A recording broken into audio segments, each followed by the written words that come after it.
All right. I don't know where that one was going.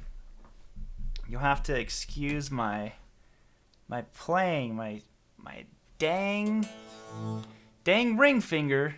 You know, the band-aid on it keeps getting caught on everything. Can't play Jack. I don't know who Jack is, but you know, he sure does get picked on a bunch. So it says I've got audio, and let me mute that because that is gonna freak me out when someone else starts talking. When that someone else is me. When we play some Lagrange.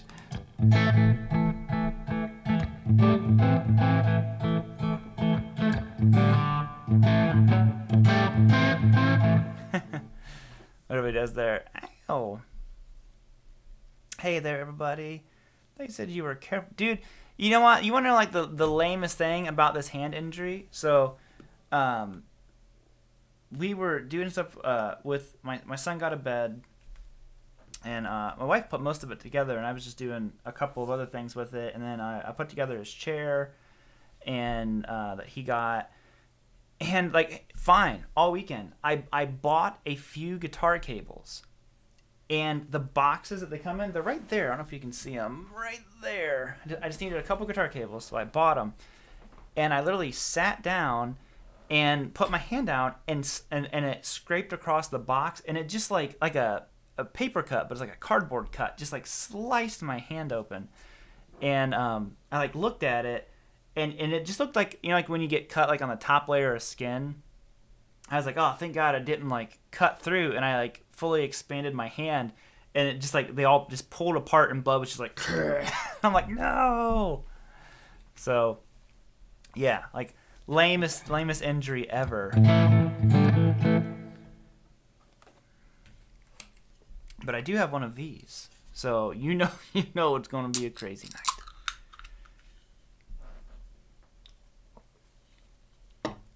Yeah, paper cuts are the worst. They are not. You know what paper cuts are not? Paper cuts are not the bee's knees. That's what they're not. That is exactly what they are not. I'm trying to get everything is still so messy in here. Oh, Matt Alex, thank you so much, dude. Thank you, buddy. Are you going to GearFest this year, Alex?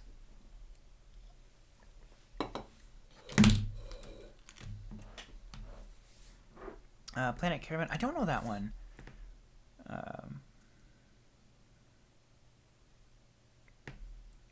Buy American. Buy. Metalhead Hippie. In the blues, what's up, dude? So, we got 144 of you guys here. All the channel members. You guys, thank you all so much for tuning into the pre-show. And they already kind of know what I'm getting ready to talk about. But do you guys want to know why I had to literally tear? If you're on Instagram, you also got to see a little bit more of what I was doing. But why I had to tear this whole studio apart. And then some people like doing what I had to do today, but I do not. I do not enjoy what I had to do, and it took all day. Yeah, Sweetwater Gear Fest. Yep, I'll be there for at least one of the days. Like I said, I'm working with Sweetwater to do a bunch of stuff. Right now, it's just scheduling. And to those of you who know, who tune in regularly, know that actually starting next Sunday is my month off. I'm taking my first ever break from YouTube in 9 years. But I have all the videos pre-shot. We finished shooting all the videos last week. Well, I guess this week on Wednesday. And then I'm going to shoot 2 more videos that I want to do next Tuesday and Wednesday. And then I literally will not be shooting any videos. I'm actually just going to be off of all social media for a month. But I'll still be doing the live streams. You know what's funny is I can only tell you so much. Don't just your fingers. Thank you so very much, Bubbly Production. So here's what I had to do today. And Shane, if you're still here, man, I think you would totally enjoy what I finally got. So basically, I got an amp switcher. Now, it might not sound very exciting, but it's actually extremely, extremely exciting. I had to wait on this one for maybe about half a year or something along those lines, because there was a few particular details that I really needed, and there were other amp switchers out there, but they were just too big. So I had to find the right one, and I finally found one. And the guy, I can't actually tell you the name yet. The owner asked me to wait until he has his final like delivery date for actually getting units. But this is basically like, it's one big hype build for when I finally get to release the video about it. And but this one, he had switchers that did almost everything I wanted, but I needed it to have an effects loop, and I'll explain why here in a minute. But basically, I have 4 of my amps hooked up now, so you guys can hear this and the mic, of course. But like right now, you're hearing my Rev Dynamist. Like normally, I have to use the Axe effects because hooking up different amps was just too much. But and again, I apologize for my playing tonight.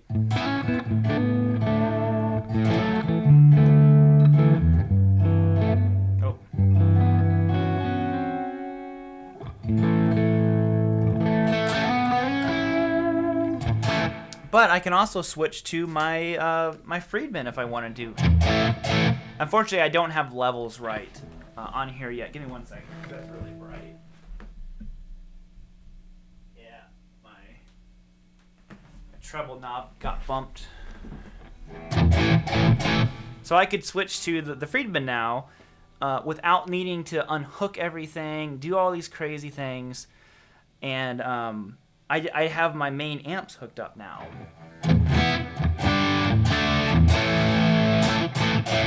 So I have a reverb pedal into the Friedman, and the Dynamist and my Orange have built-in reverb. The only one that doesn't have reverb is my second amp that I can switch to, which is my Rev Generator.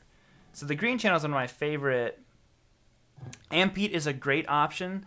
The issue is the Ampete is a 2 rack space unit, and I didn't have 2 spaces available. So that's my Rev, which that's just on the green channel, so that's on the Crunch. And then I have the Orange.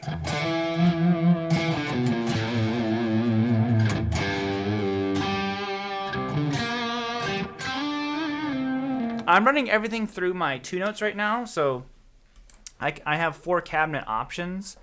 So I have my 2 notes as an option, my Rev cabinet, which is in the room, and then the Friedman cabinet, which is over there. And I don't have a 4th cabinet that I use, but if I did, I could use it. So I want to get an aux, though. Maybe that would be my 4th cabinet option, is an aux.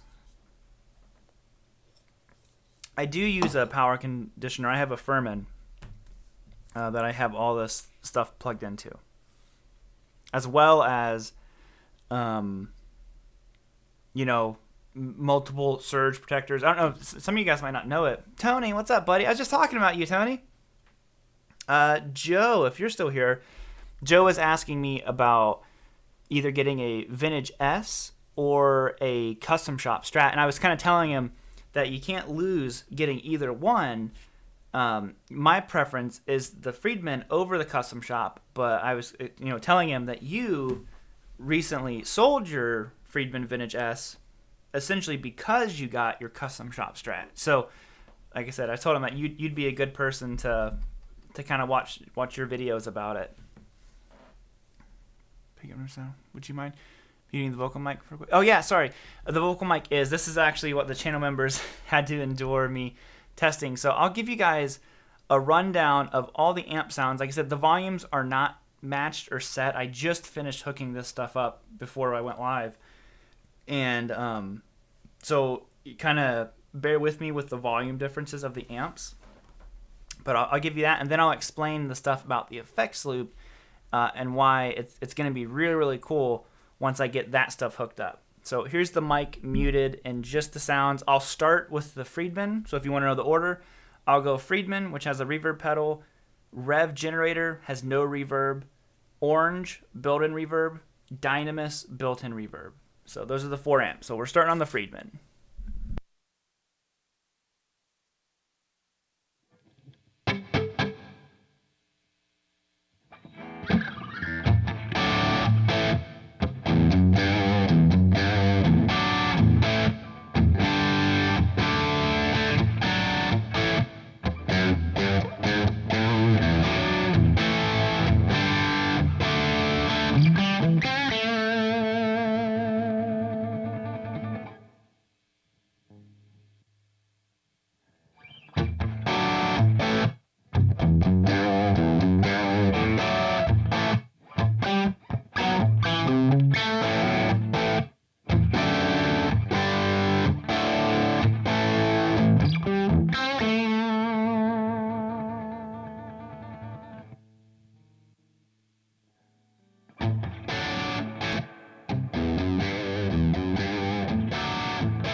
So there you go.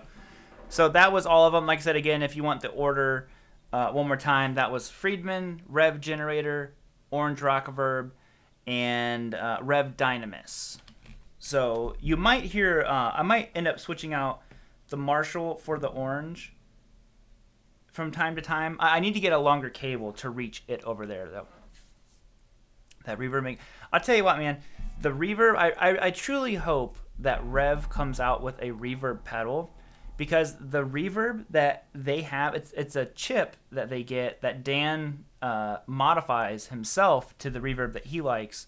I don't know what he does to it, but it is the best sounding reverb. I don't have any of my amp pedals, so I can't switch channels to go to the clean, but it sounds so natural. Like, I've heard some chips that just do not sound good.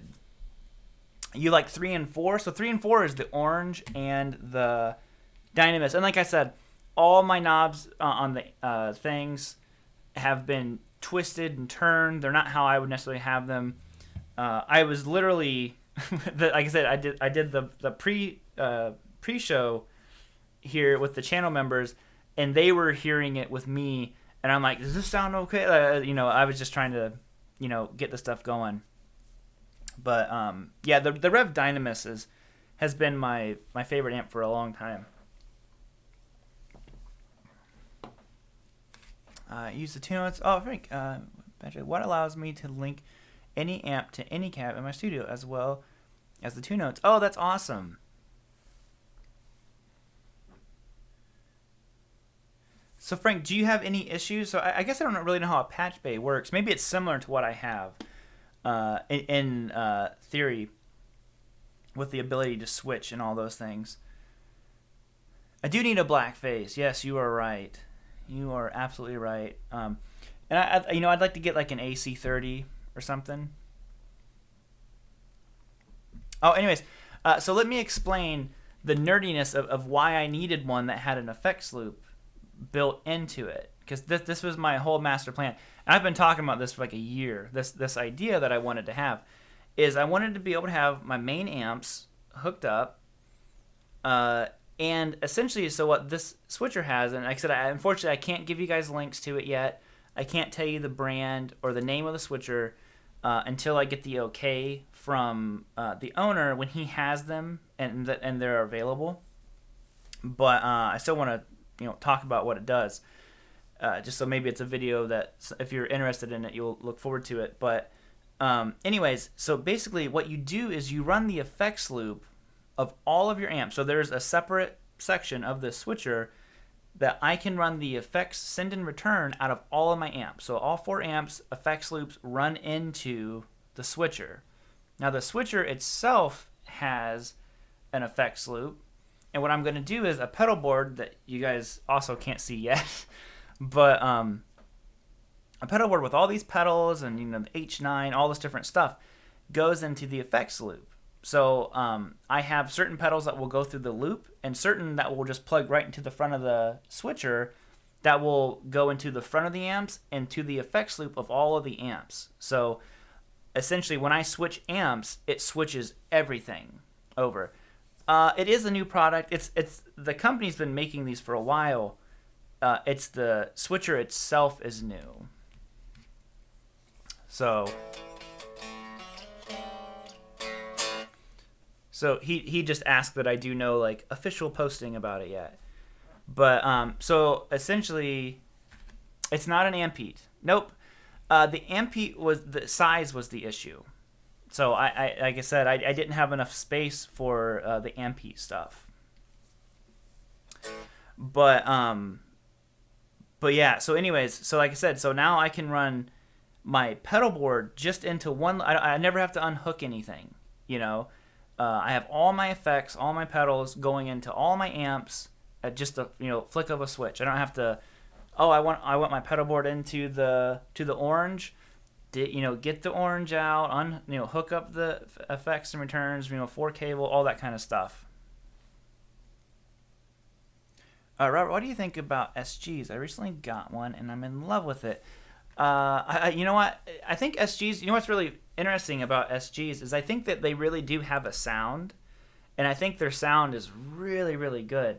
I personally didn't connect with the SGs, but they 100% have their own sound and vibe to them. Can the effects loop be turned on or off per amp? Let's say reverb for an amp that does not have the effects loop can be turned off, but not individually. So I have a button that I can turn my effects loop on and off on the switcher, which is right within arm's reach. Which this is the big reason why I use the Axe effects so much, is because I can't be like unhooking and hooking and doing all these different things without running around, But now it's all here, it's all like right here where I can reach it.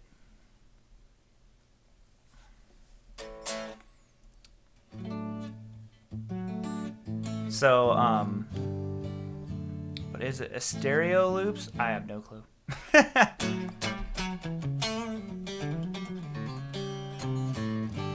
That I don't know. I run pretty much everything in mono. Like, what you're hearing right now is mono. I recorded mono.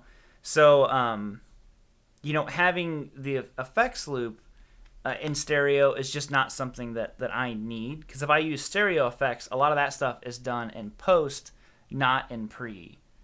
So for recording, like I said, I record everything mono.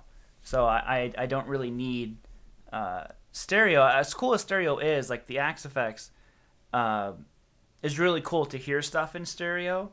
But again, like I said, when I recorded mono and will add post effects, if I need something in stereo. Jake, what's up? So that's why everything was torn apart. It's probably good that I had to do it, because I got to clean. There was like so much crap over here. But what are you asking, man? Hey, Robert, please help me. Moving the family back to Rhode Island from South Florida, and I have a lot of guitars and a few amps. Should I bite the bullet and go to GC to help fund the move? You can't. Unfortunately, any guitar store, whether it's like a mom and pop or your GC, they're gonna give you nothing for your guitars, and it's not really their fault. They just have rules that they need the margins. But I guess, man, if possible, it depends on how quickly you have to sell them. Sorry if you said that and I'm just not remembering. But Get an ML. I don't know what that is. Get an ML. Sorry. If possible, reverb, man. That would be the best thing. But, I totally understand needing to unload some gear to make the move a little bit smoother. But, yeah, I recommend, if possible, Craigslist reverb. But if nothing else, man, if GC is the way that it has to be, I would maybe look for a smaller shop who might be able to, give you a little bit better. There's no reason why you can't go to Guitar Center and just see what they'd give you for something, and also go somewhere else and take the guitar to them. It's a good idea, big guitar. Yeah, so amps first, guitar second. That's a really good insight. KV Barbecue, question. Guitar straps needed or not needed? When did you decide to not use one? Well, obviously if I'm standing, I always use one. But I never understood the point of sitting and using a strap. I guess I do. Like my buddy Steve from Boston has his guitar kind of up, basically in like a player's position. So then it's okay. But I learned, which is probably bad. It's bad for your back because I'm always like hunched over playing. But since I sit with it on my leg, I've never had any issues.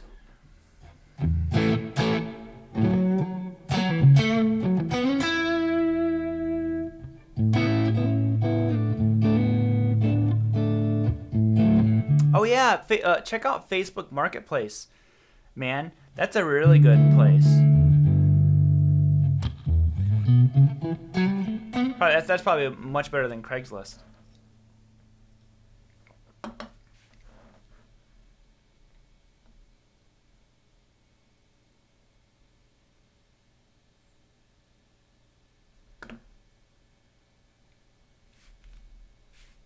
The Dean. Oh, Flood. Sorry, I didn't even realize who was asking that question. What's up, buddy? How are you doing, Floods? The one I used to play all the time. Yeah, I probably won't get one of those. I'll leave those all for you, man. Music has a marketplace. I didn't know that, Ronnie. That's really cool. Like I said, I have. I'm talking to Sweetwater about all kinds of stuff right now. Unfortunately, what's funny is like we gave ourselves this date that we've been working for. Like I said, we're taking all of March off of all of social media. I'll still be doing live streams, so we'll still get to hang out, in real time. But the videos are all pre-shot now, and post are scheduled for Instagram and all that. But what was I gonna say? Oh, but now all of a sudden, all this stuff keeps happening. Like it needs to happen during the month. They're like, oh, because Sweetwater wants to have me come over and do a bunch of stuff because they're not that far from me, and I'm like, well, I can, but I can't until April. And then the guys at Ernie Ball are reaching out like, hey, I asked them about checking out their one of their newer guitars. Because a lot of you guys ask me all the time about Music Man. I'm just like, I just don't have much experience with them because I haven't seen them in many stores. And they're like, hey, we can get this to you, but like, how quick is like the turnaround on one of these videos? I'm like, actually, the turnaround would be really quick because I already know the kind of video I want to make. Issue is, it launches in March, and I'm like, but I can't do anything until April. And then it was Reverb or someone else who wanted something done. I'm like, I can, but not until April. Oh, and then the pedalboard stuff is like, again, it's like, how quick can you do this? And I'm like, I can do it really quick, but not until April. So, which is kind of like hard for me to do because I hate saying like no to like projects I want to do, but it's also, I think it's been good to have like a line in the sand. It's like, nope, like regardless of what the project is coming at me, I'm just like, I'm glad to talk about doing this stuff, but nothing is happening until April. There's like a lot of hurt. That's pretty much what everything is. I felt bad because there's another side of stuff that I do that I don't get to do many videos or talk about is like a lot of the session work. So there was this gentleman, I can't think of his name right now off the top of my head, had reached out about me recording the guitars for a video game. I'm like, okay, cool. And the reason why is because he just said he liked watching my videos, and he saw my amps. He's like, oh, you have a Friedman, you have this, do you have like a high gain amp? I'm like, oh, I have a Rev 100R here right now. And he's like, oh, perfect. So it's a video I want to make actually talking about how having all this different gear sometimes can get you different gigs. And unfortunately, he had the budget for the video game and all that stuff good to go, but the way I do a lot of like session stuff is it's like a day rate. So I'm like, okay, like I'm yours for the session stuff for these hours, which is basically a day. And I didn't have any free days when he had it, so I was like, it's really cool. I want to do that stuff. I've been doing a lot of it, but the issue is I can't make any videos about it because tunes in yeah. It wouldn't be my tunes. They wrote the music. I just need to re-record the stuff and do solos and all that. But what was I gonna say?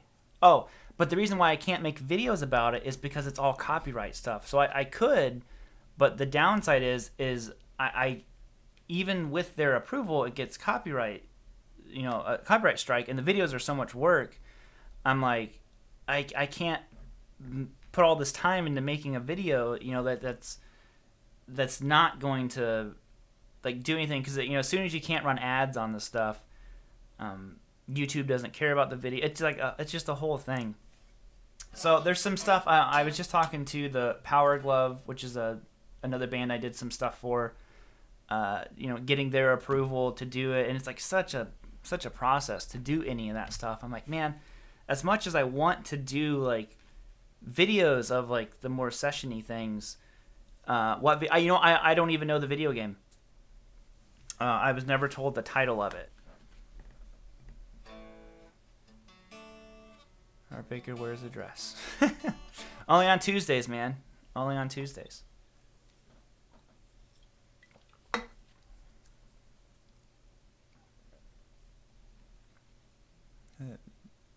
That guitar before. Love the sound. Do you price on it? Honestly, a lot of these, it depends on what configurations you get. So this one's a little bit unique because I couldn't find one that was already made that was a hardtail, so I had to wait a while for this one. But honestly, you can find these guitars, God, sometimes you see them under $2,000 on Reverb. Copyright claims on my own music. Yeah, exactly, Tony.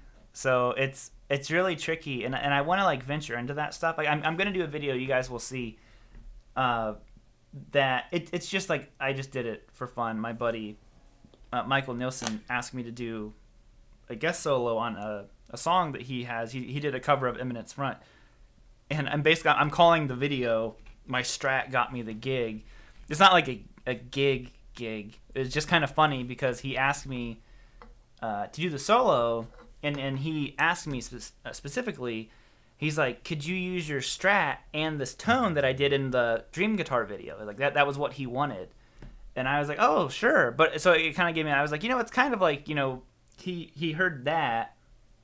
And I know that we're friends and he probably would ask me anyways. But I was like, but he obviously had a very specific request. And it kind of goes back to the whole, the guy saw my amps and he's like, oh, he'd be good for like retracking these guitars and all this kind of stuff, or like adding to it. And I was just like, oh yeah, sometimes the gear is really crucial in the whole process.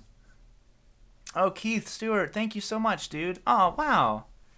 Thank you, man. 2 super chats. I really appreciate that, dude.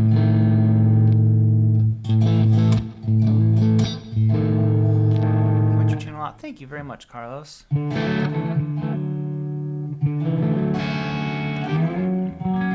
I play some Zeppelin? What Zeppelin do you want? See if Braxel's still here.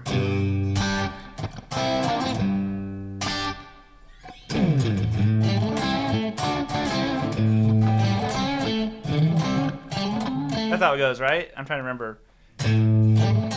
So I think that's all Strat.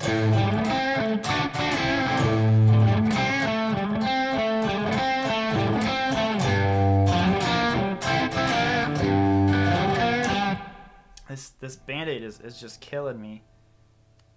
I'm just gonna have to ditch it.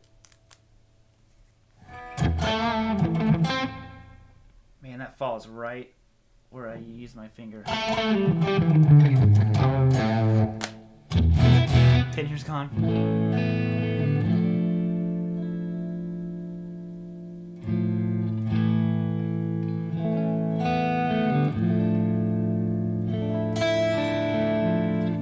Oh, no, I missed your super chat. Dude, I am so sorry. Metalhead Hippie.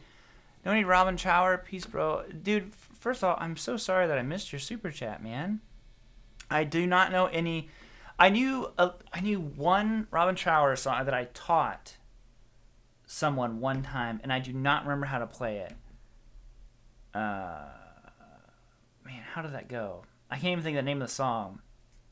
But now I feel like I need to go learn some.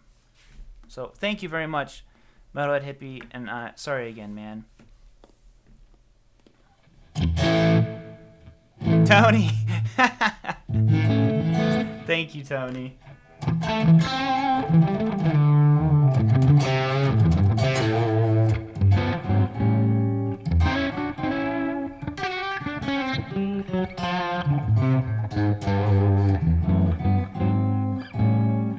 Super glue? I should, I didn't even think about that. I recently got some of these string swing stands, and they came with little tubes of Gorilla Glue. So if I knew what I did with those, I could probably just put some Gorilla Glue on my finger. But thank you again, all you guys, for the super chats. Please, by all means, don't feel like anyone has to send those. Gotta sell my soul to get those pick harmonics down. You know what, man? Just turn your gain all the way up.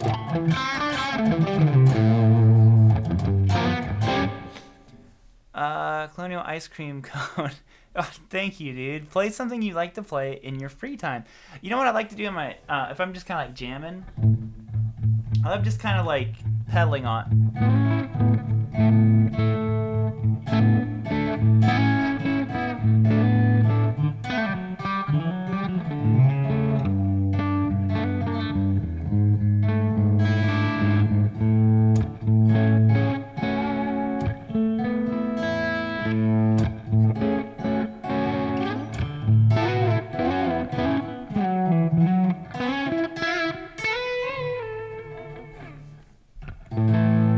Just something where I'm just kind of like pedaling.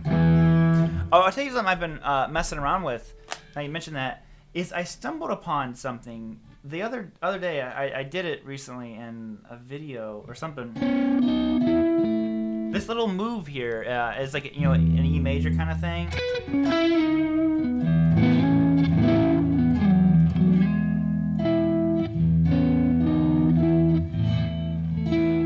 This.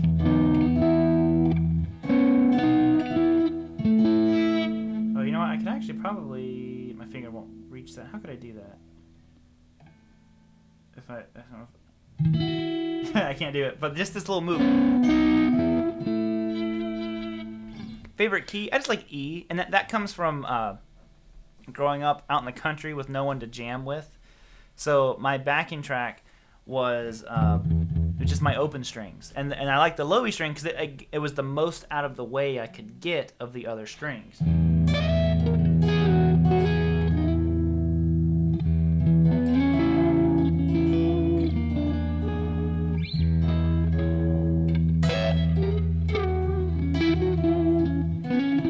I learned about people like Hendrix and all that stuff. Then I realized I was like, oh wait, I can do more. I can like make a better backing track if I use my thumb.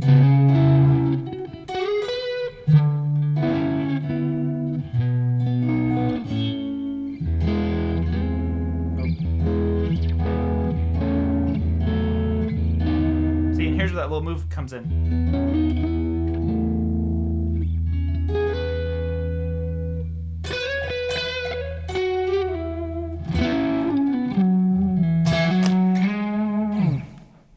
So there you have it. It's like Andy Timmons low. I love Andy Timmons so much. So that's That's an incredibly nice compliment to utter that name with me. Renee, it's a serious medical related question. Have you ever played until or more fingertips started bleeding, but you continued playing anyways? I have. It wasn't pretty.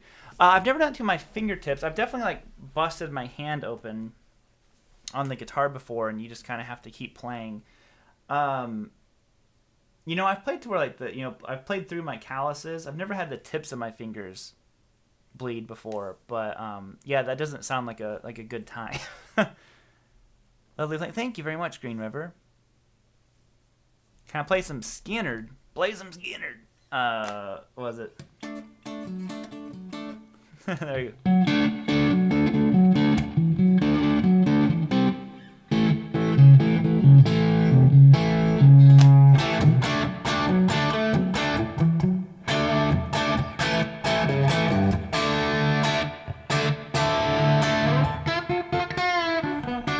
Oh, I don't remember how to play that song. Yeah, but I always gravitated to A. My thumb has magnets for the 5th fret. I'd say the two that I gravitate to the most is E and F sharp.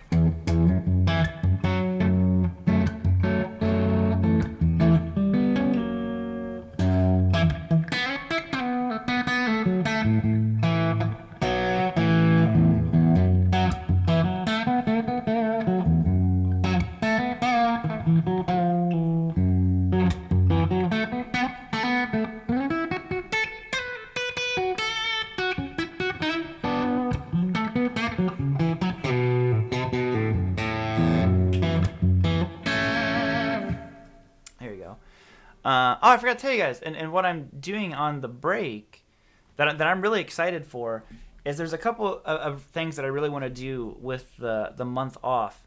And sorry to keep talking about it, but I'm excited about it because, for one thing, I'm just gonna practice guitar a bunch. Like I really want to spend some time just working on getting better and just playing for the love of playing. But I'm going to finish writing my 80s EP, so that'll all be going on, and I'm really, really, really pumped up to actually get that done. There's gonna be I haven't talked about it yet, but I'll say it on here. I'm doing a full 80s course that I've been working on, so understanding the scale, how to get the 80s sound. I did a video on it where I kind of just briefly went over stuff, but I'm actually doing a full-on course about it. Carl, thank you so much, dude, for the super chat. Can you play some Hagar? Sure.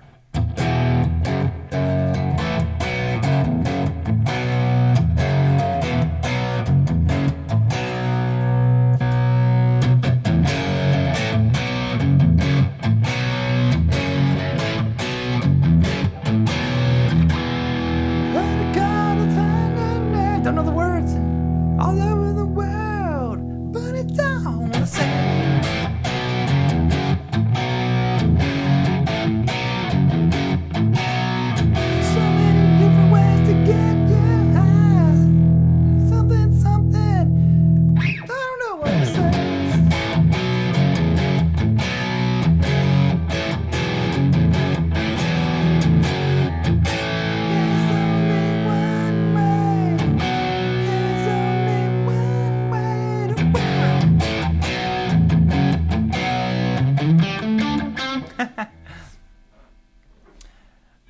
So there's some Hagar for you.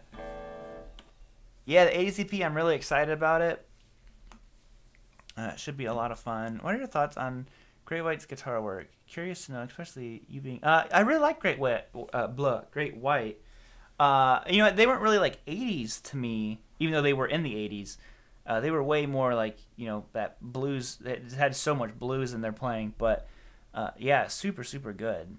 I really dug Great White. Yeah, man, I just got here. What's the deal with the studio coming apart? Sean! I installed an amp switcher, so I had to rewire and recable everything. That's the Reader's Digest. If you want to hear more about it, I actually talk about it pretty early in the stream, if you want to see that on the playback. But essentially that's like, you know, the Reader's Digest version of it.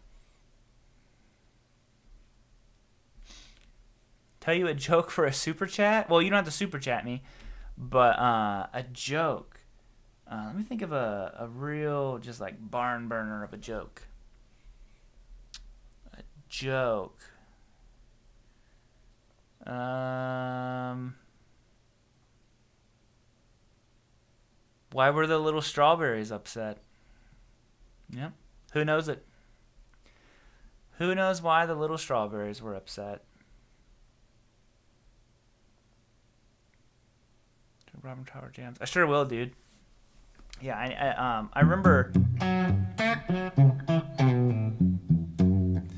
I'm a huge Warren DeMartini fan.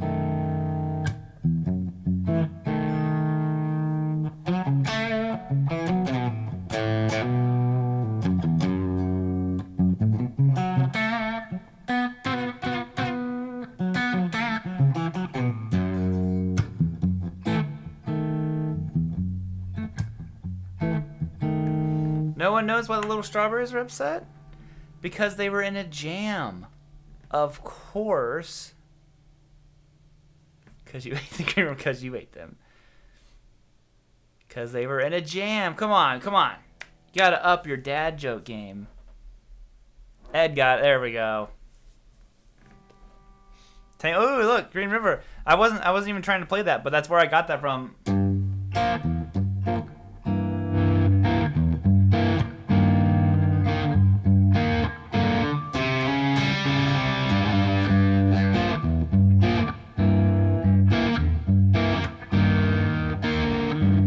Thank you for the super chat, Michael. You didn't have to super chat. I'm always down to whip out a dad joke. You know that Tangled in a Web? I don't even remember if that's exactly what George does.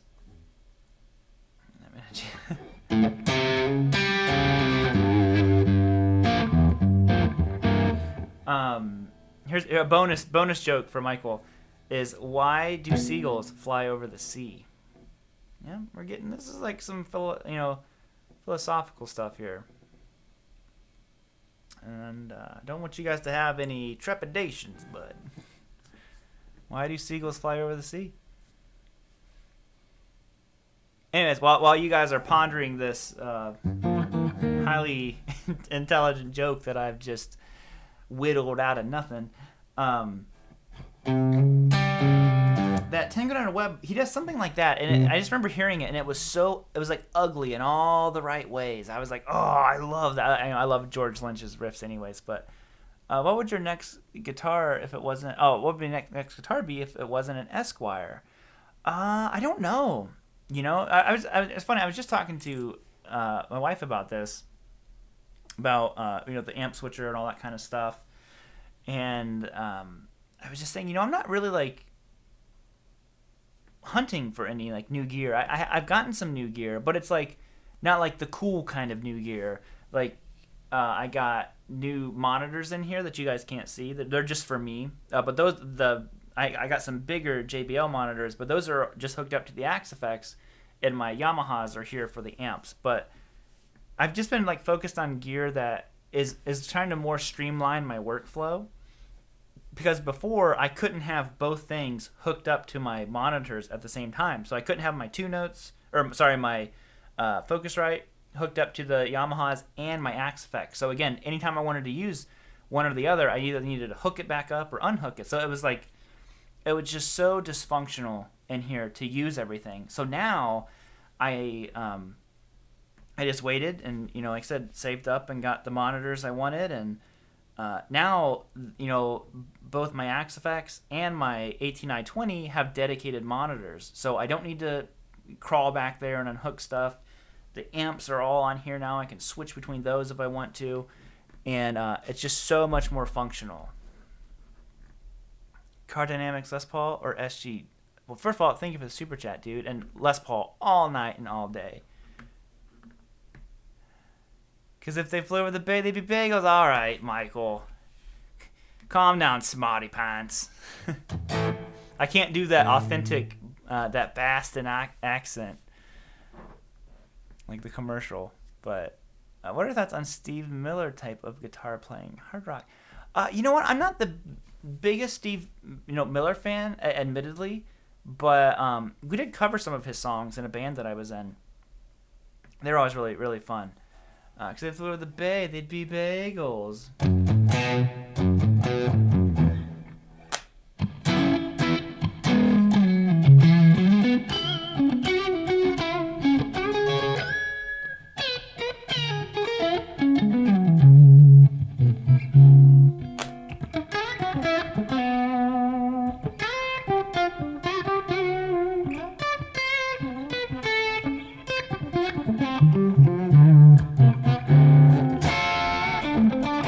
Woohoo! That hurt.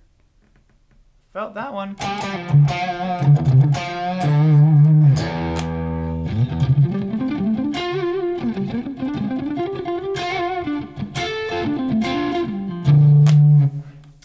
Let's switch guitars. What guitar do you guys want to see next? If you want to hear it through the amps, I can kind of like do the whole tone thing again. Ooh, that really hurt. That slide. I want to thank you for motivating me to stick to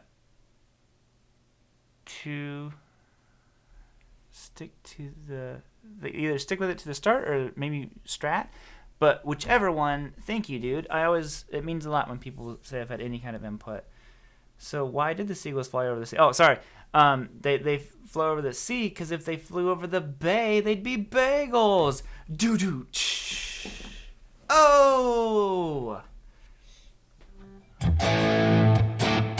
Strat. Hey! Mike, my brother. China Guitar Skeptic, CGS. That was one of my NAMM highlights, was getting to hang out with you a little bit, dude. I know we didn't get to hang out a whole lot, but what's cooler, hanging out watching Phil X? So how can you complain about that? Oh.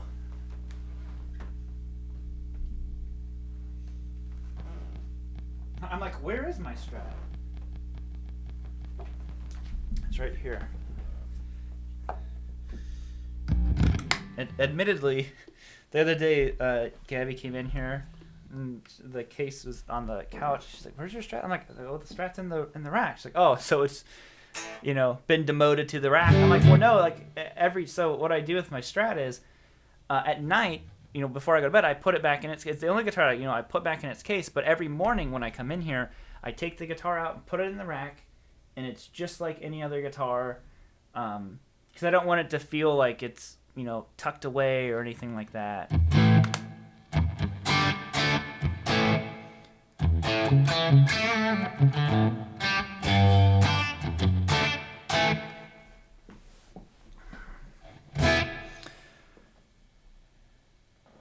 Save the Charvel until later. Please play some Hendrix. Oh, man, Hendrix is so hard to get away with on YouTube, I'll be honest. How does he do that?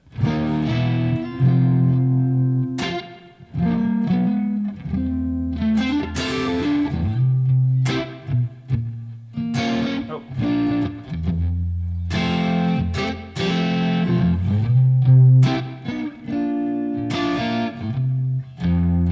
How does he do it?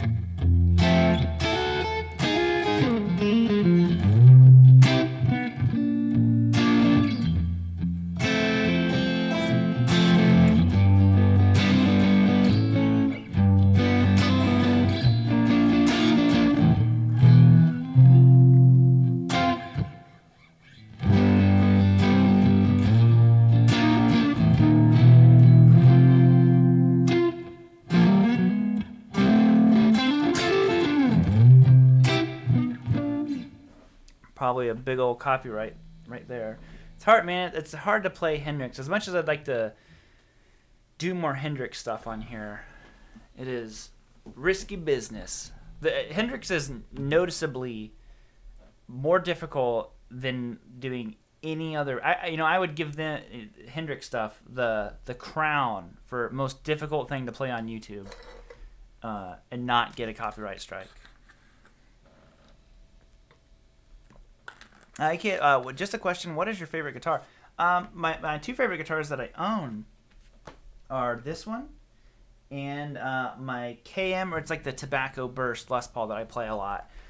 Both of these guitars are my favorites. The KM, I have to get new frets put on this one, and unfortunately, I think I have to like come to the conclusion that I need to take the KM with me to Nashville as well, and just get new frets on it, and just kind of get it done with. How about that solo fill? Oh, dude, solo fill did on Fire was crazy.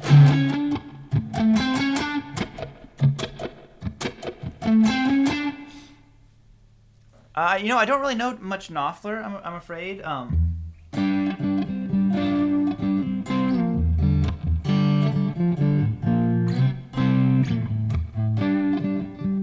My finger picking skills are so subpar compared to someone like Knopfler.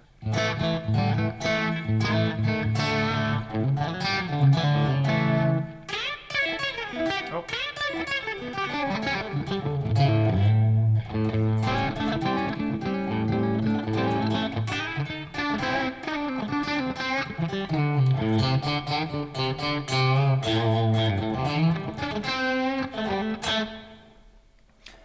Quick off-the-cuff solo.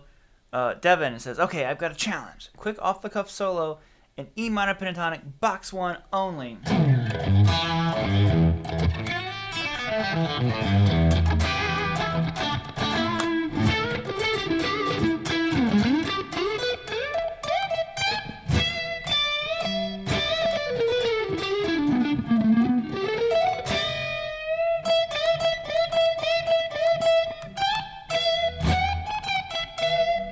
Sorry, I keep cringing because I'm hitting my finger on these frets. Let me do that one again. Quick, so probably like some melody in here.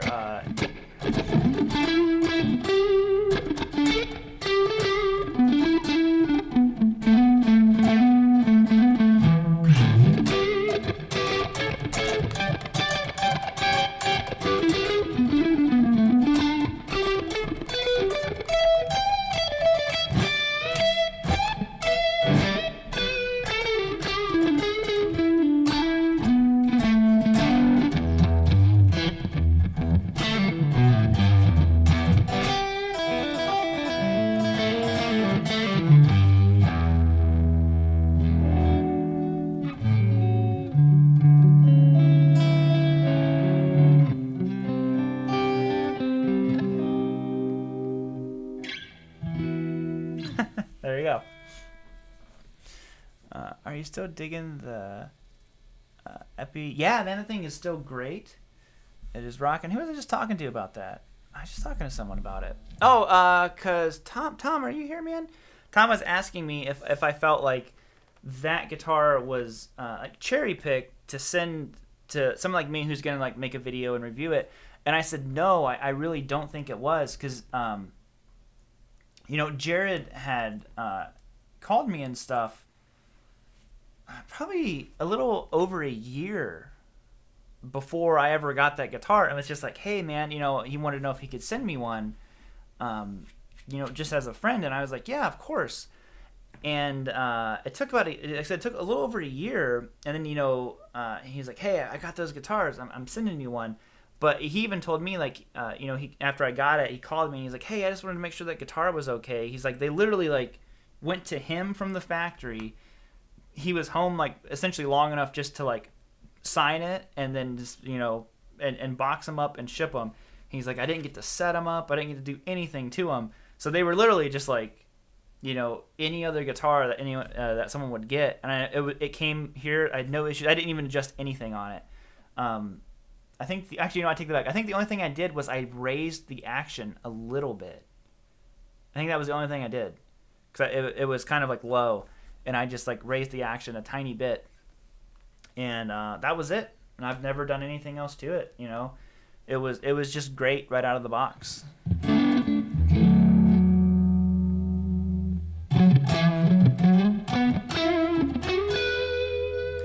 Will you collaborate with Jared? Have you thought about it? Yeah, me and him have talked. He is, I was going to be down in Nashville, and I postponed my my trip going down there, because like I said, I have a couple of big projects I want to do, and I just had to tell everyone, I was like, you know what, I don't want to go down there because I was supposed to be basically it'd be this week coming up. I was going to be in Nashville, and I told everybody, the whole point of me taking this month off, and I feel like I'm like constantly like this month off like all the time. I'm not trying to be like a snot about keep mentioning it. It's just there was a lot revolving around it, and I just told everyone, I was like, to be honest, I'm just pushing the trip back to April because I know the way that my brain works. If I go down there and I do this big project and have all this stuff to edit before I try to take a break, my mind will not turn off. Like the whole time I'll be thinking like, I'll be like, instead of practicing, I'll edit a little bit. I'll just do like little bits and pieces, and then the break won't be a break, and it's just going to be normal work. And I just told him, we will have to just replan everything in April. And it works out good because Jared is he's on the Joe Bonamassa cruise right now. But then he goes for a tour, so he might not be home. The biggest issue is trying to catch Jared when he's at home and not busy. And when he came through Ohio, he was going to come over, but it was on Halloween. So we were out trick-or-treating and stuff. I was like, I can't do anything, I've got to go trick-or-treating with Mason. But you know what? It'll happen when it happens. It's no big deal. You out of here, Devin? Have a great night. Thanks for popping in. I'm sorry if I missed telling someone bye. Potato salad, mustard or no mustard? You know what? Either. But probably, I like mustard, so...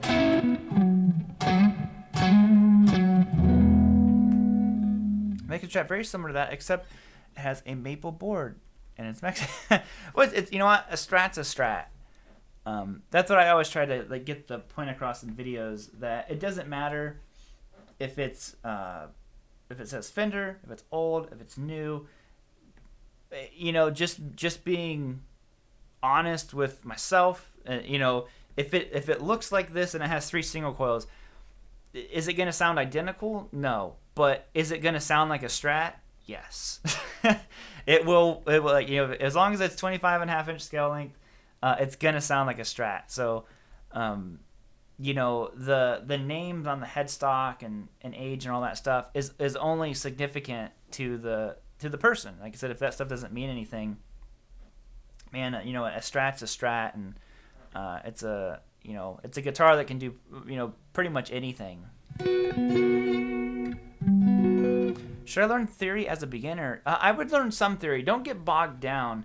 What I think happens sometimes is beginners, I've come across beginners who know, twice as much theory as I know.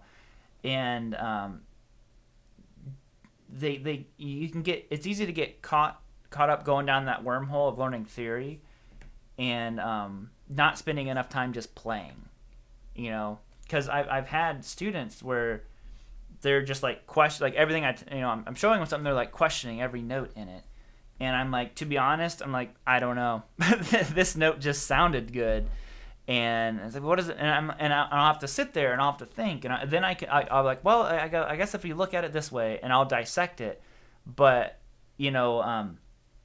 every move and every note that you play doesn't have to have that fundamental theory background behind it, because sometimes it's like you just play stuff and stuff happens, and you learn to incorporate it. There's lots of notes that, theory-wise, I guess if I really break them down, I can make them make sense to me in more of like a, numbered fashion. But when I'm playing them, that's not what I'm thinking when I'm playing them. I'm just like, oh, I heard this sound one time. It's like learning like a Doug Rappaport thing. Something I stole from him is he'll do this really cool. So I find it really interesting in your, say, your pentatonic scale. There's so many interesting notes right here on this D string. So you have your root. A lot of the times what I do is I don't end on my root, I end on my minor 7. I just think it's a cool note to end on. But sometimes what Doug will do is he bends up and he gets this 2, or almost like a Phrygian kind of thing.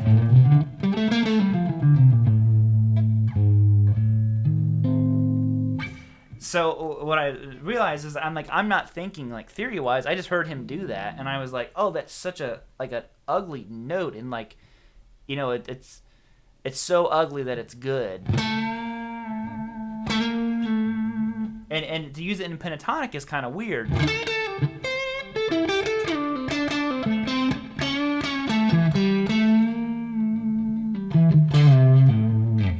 So, you know, like I said, it's just, you just pick up stuff or little things like some stuff I got from you know, like Sean Tubbs or someone like that. Is I noticed he grabs his flat 5 instead of getting it there. He gets it down here a lot, kind of almost like what Eddie Van Halen will do. But you know, I noticed Sean does it a lot, and I like, you know, I took that from him. I'm like, oh, it's a really cool note to go to. He slides down to it, and but I'm not thinking of it really necessarily as like that's my flat 5. I just kind of saw him do that move, and I'm like, oh, okay, you know, and then I would grab that note, and I'd be, and you know, you kind of do your own thing with it, where I'm like bending, you know, I'm like something like that, you know. It's just something I saw him do.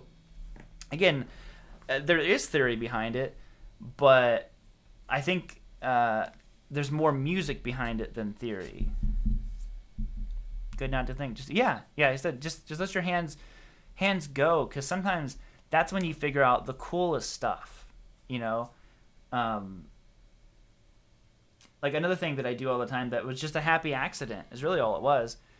Whenever I was playing something, I went to go to this, you know, I would just, but I would just kind of, and I did that, and I was like, ooh, because that's really want you to resolve it really bad. And I'm sure like someone like, you know, Rick Beato could tell me what this is within seconds. And I don't know. I've never tried to figure it out, you know.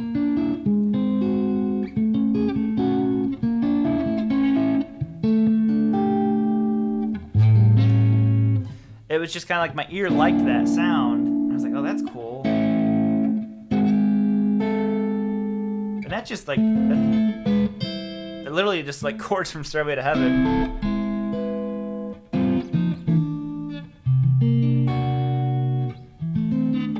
You know, stuff like that. Hey, bro, Metal Tony, sometimes. Yeah, sorry. Could you explain some of the music theory with Since I've Been Loving You, because I want to be able to make my own kind of licks with it. Yeah, so if you think of like Since I've Been Loving You, I can't remember what key it's out of.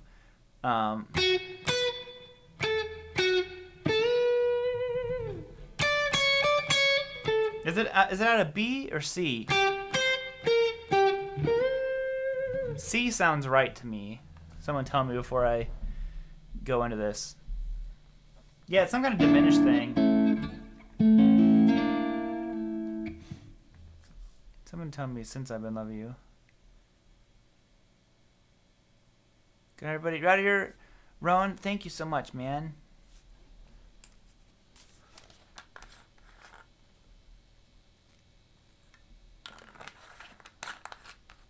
I do some things to my own guitars. Primarily, I do not, though. I like to take it to someone who really knows what they're doing, which I don't. It is in C. Okay. Now,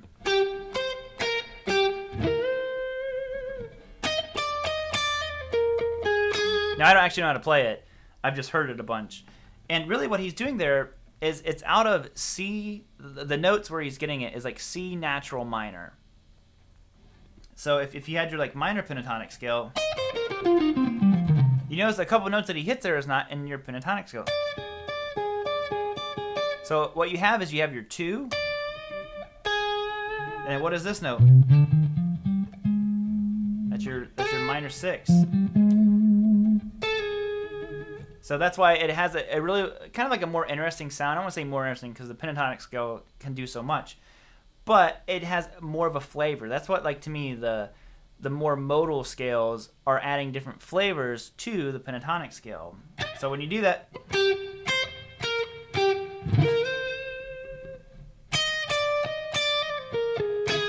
whatever the actual lick is, but I know he's like, he hits that note a lot. So if you know how to play your C natural minor or C Aeolian, it's the same thing, just two different names.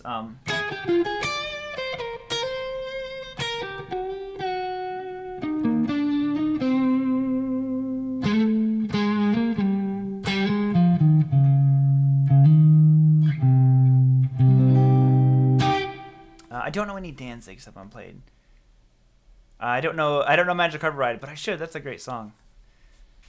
So hopefully that kind of answered your question a little bit. Man, 243 people on here? Wow, thank you guys. Thank you.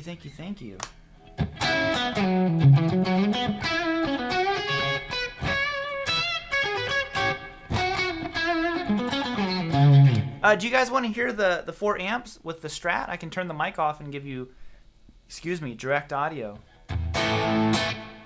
I'll let you guys decide on that one. Oh, that's why that's not. I'm like, why is my tone so bright? I've been rolling the wrong tone knob down the whole time. I don't know why, but I love this tone.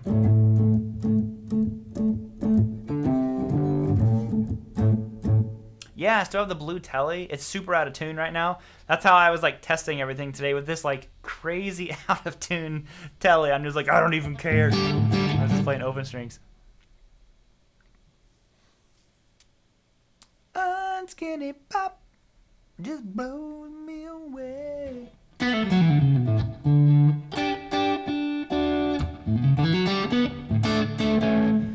Like gasoline, you're gonna pump in.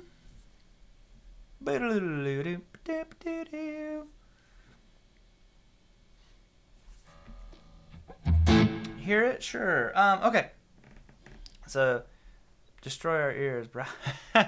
So, real quick, just to preference everything. The amps that you're going to hear are the Friedman, the Rev Generator, the Orange Rockaverb, and then the Rev Dynamis last. Now, the second amp, which is the Rev Generator, does not have reverb because I don't have another reverb pedal right now, and I couldn't get to the effects loop. But everything else has reverb.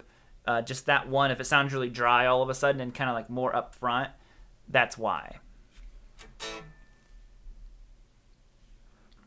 Who in the one, the Strat I gave away? I gave that back to the original owner. I talk about that in the follow-up video and in my recent Guitar Regrets video. So if you want to hear more about all that stuff, check that out. Thank you, Craiger, so much, man. So here it is, direct audio through all the amps. Like I said, Friedman, Generator, Rockaverb, and then Dynamis. Generator has no reverb.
There we go.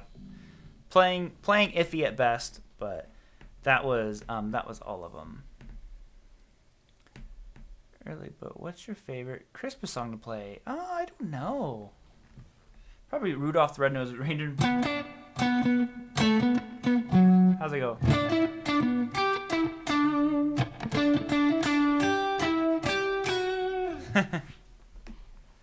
Tone hair.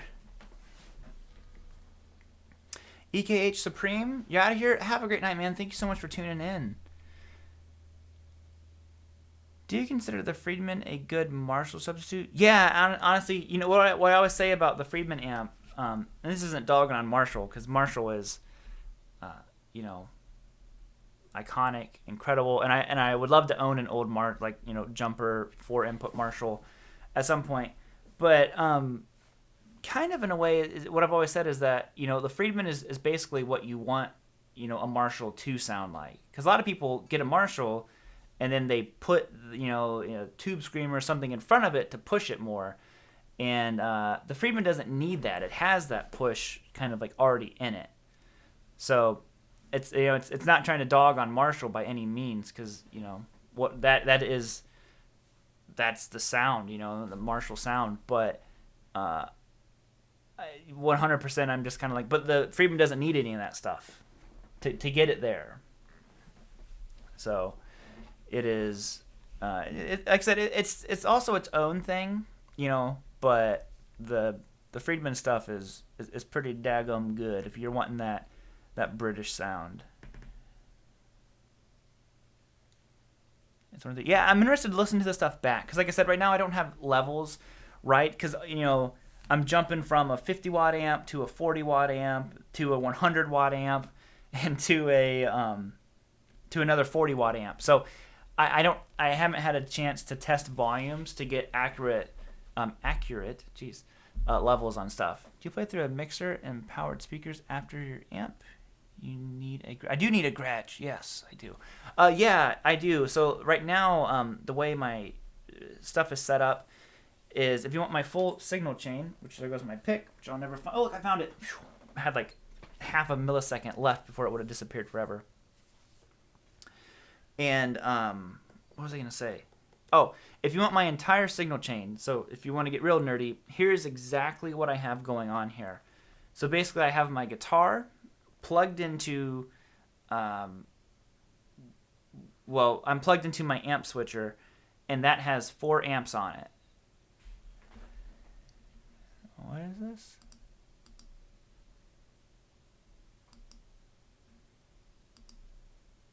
Hold on.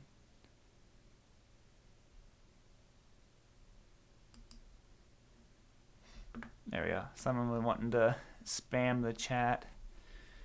If you spam, you get the ban. Anyways, sorry. So full signal path. So essentially the way you can look at it, I'm going into the amp switcher. Just eliminate that from your mind. Basically, I'm going from my guitar into an amp. That is then going into my 2 notes Torpedo Live. The 2 notes is going into my interface, which is a Focusrite 18i20. From there, that is going into my computer via USB. And then what I'm hearing is actually coming out of my studio monitors. So that's the full signal path. That's why I have 2 different monitors now, because my Yamahas are now dedicated to, essentially, the way you can look at it is the 2 notes or hearing amps. And my other monitors, my JBLs that I just got, I don't think any of you guys have seen them yet. Those are dedicated to my Axe effects now.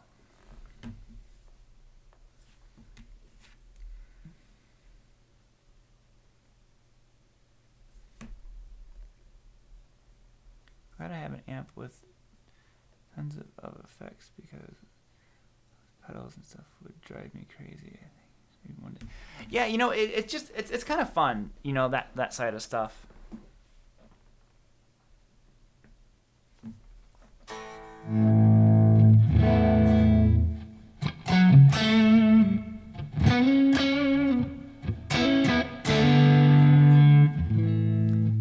Got a favorite software for slowing down music? Honestly, I just use YouTube. A lot of people don't know it, but you can actually slow things down on YouTube now to half speed and even quarter speed and still maintain audio and pitch.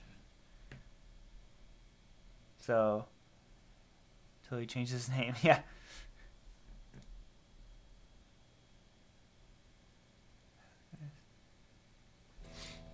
I don't know how to play Wonderwall. What's a good blues amp? Nothing fancy, just in the $300 to $500 range. A good blues amp. You know what, man? I'll be honest. My blues vocabulary is so limited. I don't know if I have the authority to recommend a blues amp. Curious, what camera do you use to record your videos? Well, the camera right now is not a good one. Not a bad one. It's just a webcam. But when I'm recording my normal videos, I have 3 cameras that I use. The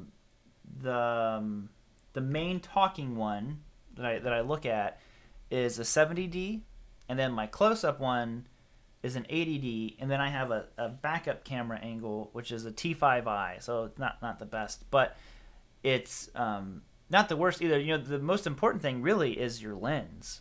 The body is second to the actual lens that you're using. So on my talking camera, I use a 24 millimeter lens, and then on the 80D, I can't remember exactly which one. It might be the 1.5. Can't remember. It's the nicer 50 millimeter lens on it, and then a lot of times on my T5i, I like to use a 35 millimeter because it's a little bit wider. Sorry, it's like nerdy camera talk, but those are the main things that I use. Sometimes I use another 50 on the other one. It all depends on what we're doing.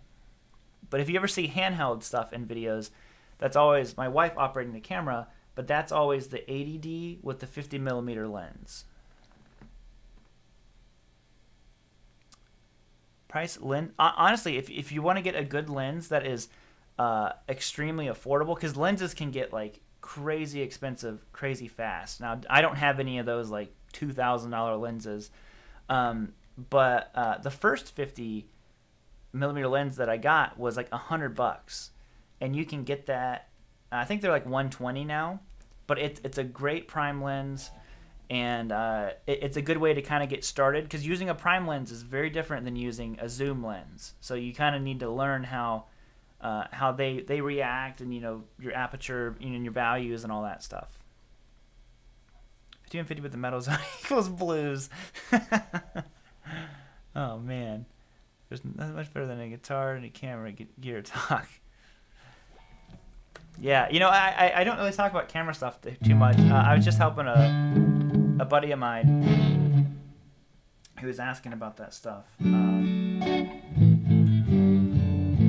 I was just kind of telling him what I use.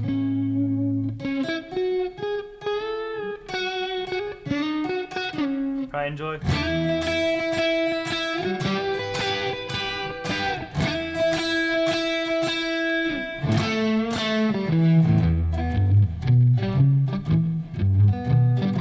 The money is in the glass. Yeah,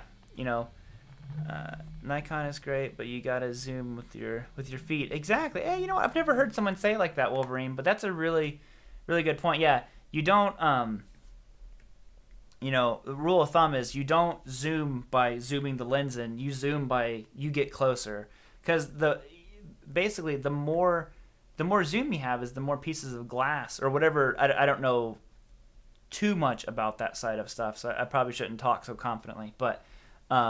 When you're zooming in, that has more glass. So a prime lens is using less glass, so the view is much more clear whenever you're taking in the light for your camera. So that's why a prime lens is great, but it's a fixed focus range. So you can't if you like a kit lens, I think is like 15 to 55 or something like that. Like that's a huge range, but a 50 millimeter is 50 millimeters. That's all it is. There is no I'll just go to 40 millimeter. Doesn't exist.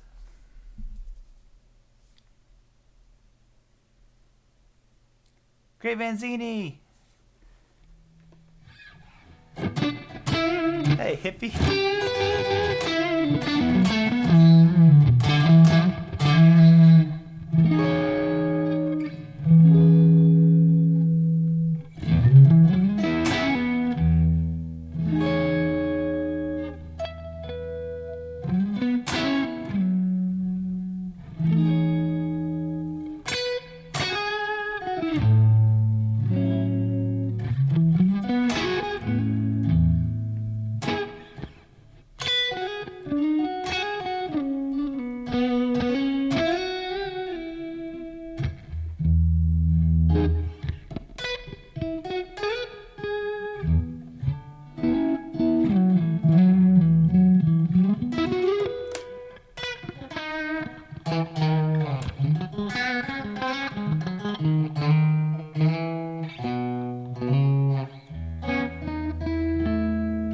There's a little move I was telling you guys about earlier.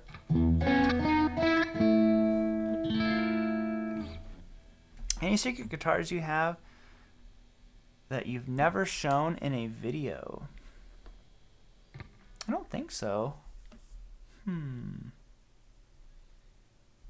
Yeah, not that I'm aware of. I'm trying to think. Nope, I don't think so. I think there are some guitars maybe you guys haven't seen for a while because I have some guitars tuned down. So typically I try to stay in standard tuning in videos. Just because I've just seen lots of comments when I would tune down a half step. You know, people would complain, not in like a bad way. They'd just be like, "Oh man, I really wanted to do this lesson, but you know, my guitar's in standard tuning and I have a Floyd Rose." So I just started using standard because that seemed to be way more universal. Just an even playing field for everyone. I do have an 8-string guitar right there that a lot of you guys probably don't know that I have. I still need to do a video about it. It's been in a couple like early videos, probably from like a year or two ago. But a lot of people probably don't know that I have an 8-string. Let me thank you, man. This tone is my what am I on? This is my Rev Dynamis.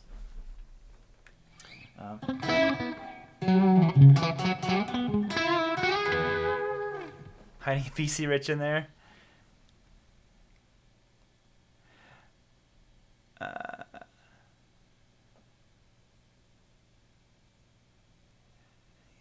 Sound good.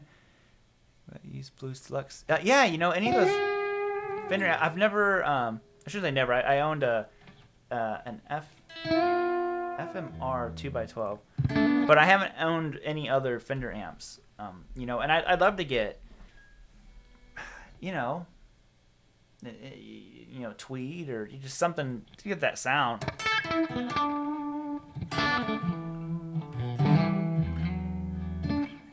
Do you guys want me to switch guitars? What guitar do you want to hear next? We can kind of do this. This is just fun for me because I guess something that I should point out is I haven't heard any of these guitars through the amps this way before, other than right now. So we're kind of like experiencing this together.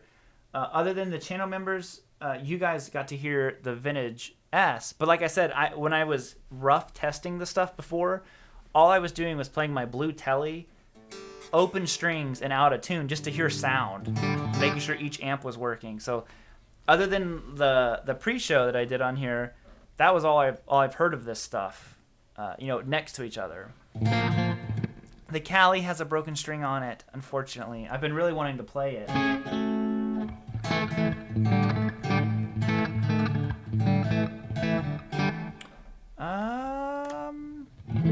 I don't have the old white Chevelle anymore. Oh, lots of PRS. All right, PRS it is, man. Lots of you guys wanted the PRS.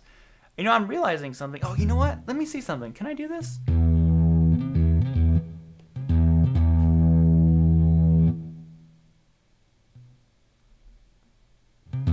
Oh, no. It only mutes it for me.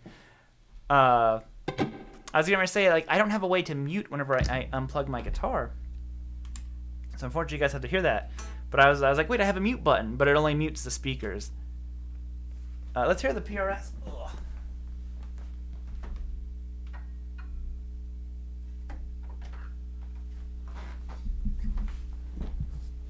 So I have a video coming out soon about the PRS, kind of about it. Basically, the video that I did, the like why you need all 4, why you need all 5. I'm just gonna keep making this like why you need all 6.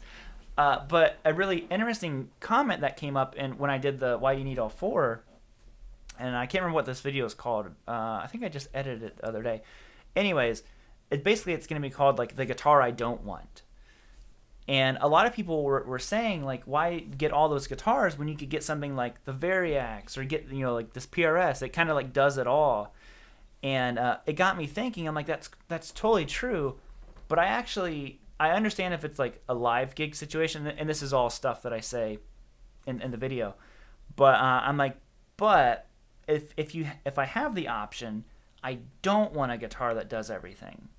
And the reason is because just the feel of the guitar itself inspires you differently. Just because tonally this can sound like a Tele, or this can sound like a Strat, or this can do this, that's not the same thing as like holding that guitar, feeling those bevels. Because my right arm feels different on this guitar. The neck is very different from my Strat or my Tele or my Les Paul, and that's kind of like not an argument. It's not like a big debate thing, but I was like, this is why I don't want a guitar that can sound like this. Like, I want each guitar to do its own thing really well, and if it ventures into some other territories, that's totally cool.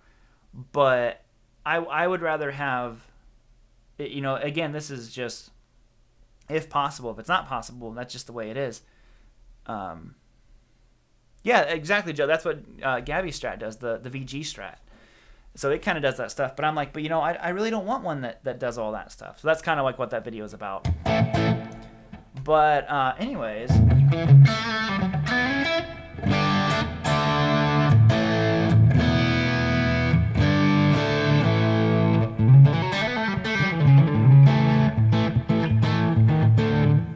there we go.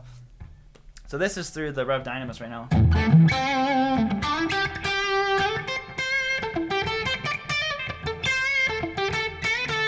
How do I communicate that to the wife? Well, Robert said I need all 5. I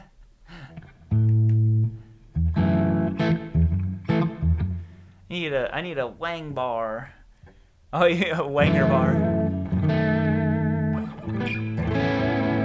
I'm telling you. So basically, what I'm talking in that video, I'm saying, if I had a guitar that I think that can kind of do everything, it's this one.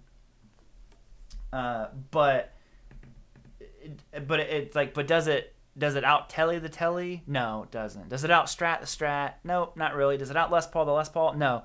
It does its own thing. It's just it kind of like dips its toes in the water of a lot of different areas. So that's it. All the guitars, and you win. One guitar can inspire something completely different from the other one. Yeah, and I think that was kind of like showcased in that video, because I can't remember what the riff was. The riff was something like,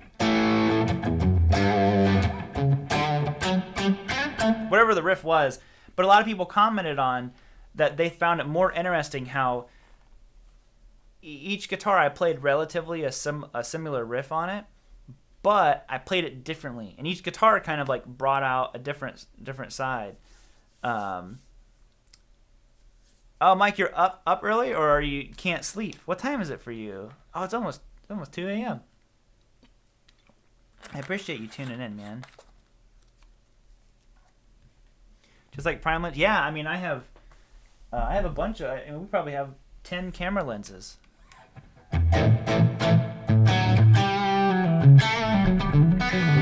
Okay, so let's hear all of these amps again. Again, just for someone who might be tuning in new.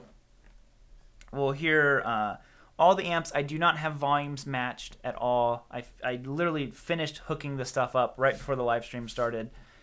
So unfortunately, we have a lot of different wattages of amps kind of bouncing around.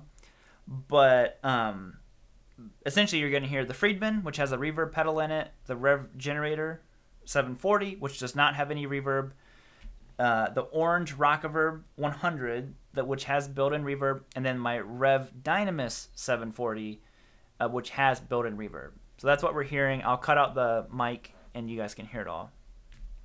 I hope just in time to hear the furry fight results, and so Robert was live and can't miss my bro. Dude, thank you very much, man. So here is the Friedman. And obviously we're just going to kind of hear how these sound with the PRS without really, like, I'm not dialing the amps in for the guitar. It's just whatever they're set at.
There we go.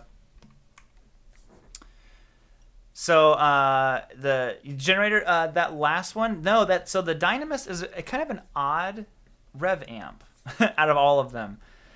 So it depends. There were two revs. The rev is number 2 and number 4. So Mike, if you liked number 4, that's the Rev Dynamis, the one with a lot of reverb on it.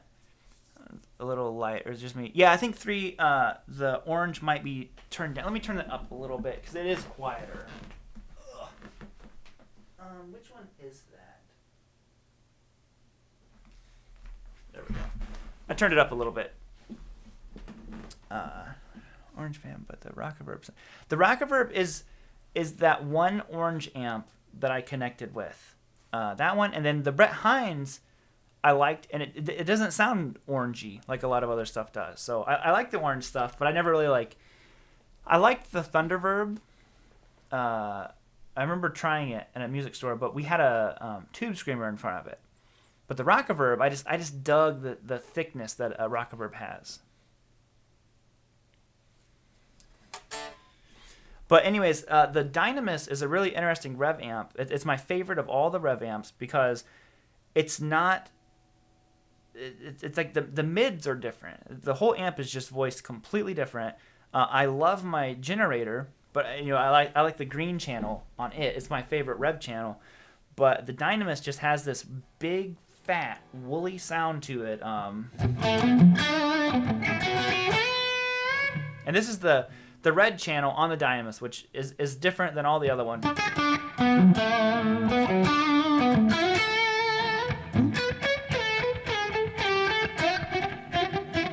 I was trying to go. But number 2 is generate. No verb. Oh, yeah, number 2. So if you like that one, that's the generator, but the generator 740 does not have the purple channel. It has blue, which is clean, green, which is crunch, and then red, which I don't have activated right now, which is higher gain. So what you heard, Mike, was the green channel, and that's my favorite rev channel. So that's why you have to have both of them. You have to have the Dynamis and the generator to make the one super amp that has all your favorite rev channels.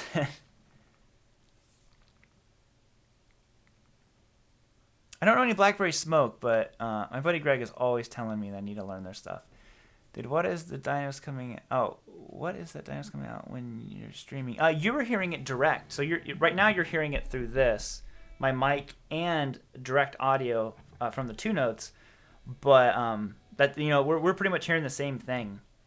I do have, which is funny, with my switcher now hooked up live cabs in the room. But the cool thing about the 2 notes is that I run my amps at, they're all at least at half volume, full 40 watt or 50 watt mode, half volume, but it attenuates it and keeps it down. But if I go to the live cab, it bypasses all the 2 notes, and you hear basically, a 50 watt or the Orange in its case is a 100 watt amp at half volume. All of a sudden in the room, I'm like, oh my god, I hit the wrong switch. I was doing that earlier. I was sending my buddy Michael a clip of I finally hooked it all up, and I was like flipping the stuff, and I hit the wrong switch, and I flipped on the live cab instead of the 2 notes, and you could hear it like hissing. It was like ready to go. I'm like, oh no.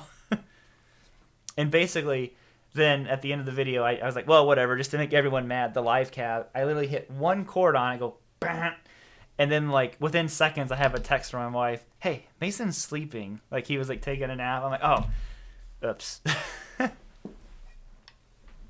But yeah. Play some CCR. Sorry, I got distracted there.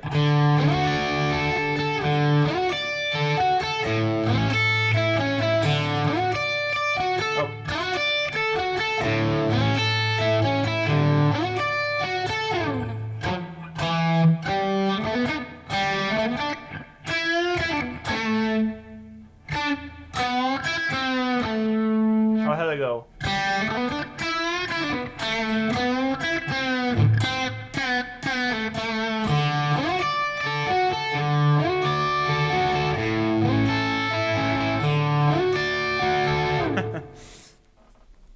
There's a place up ahead and I'm going.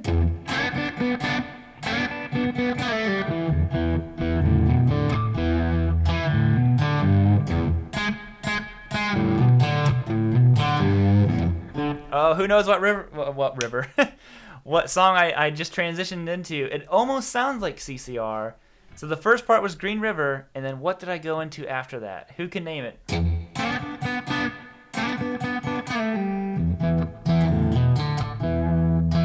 This right here.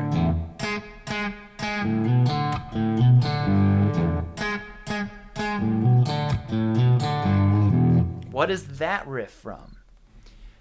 The band literally sounds to me like CCR, or I don't know if they were before CCR, but they sound a lot alike. I always thought it was CCR, but it's not.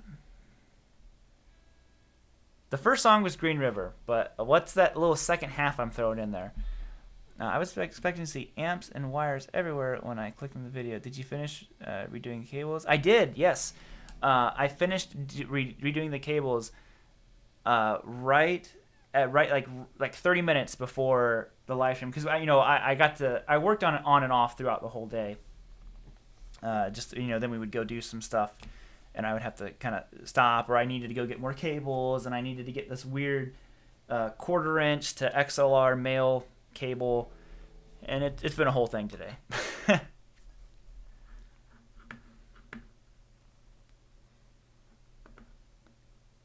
Adam said, "Are you going to snag the new red Jakey Lee Friedman?" Ooh, you know what?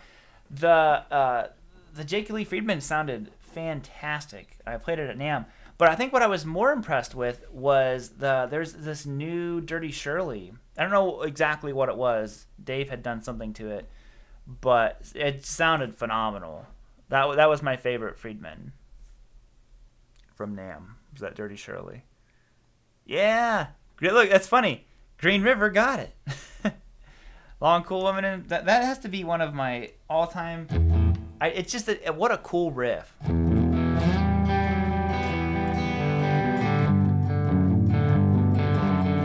no, I messed it up.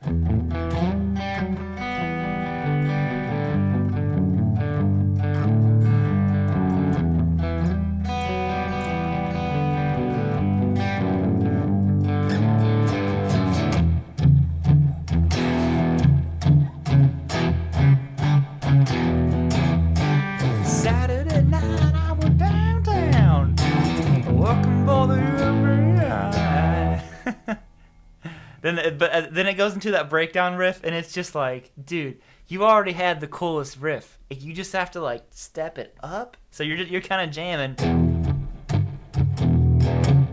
Then.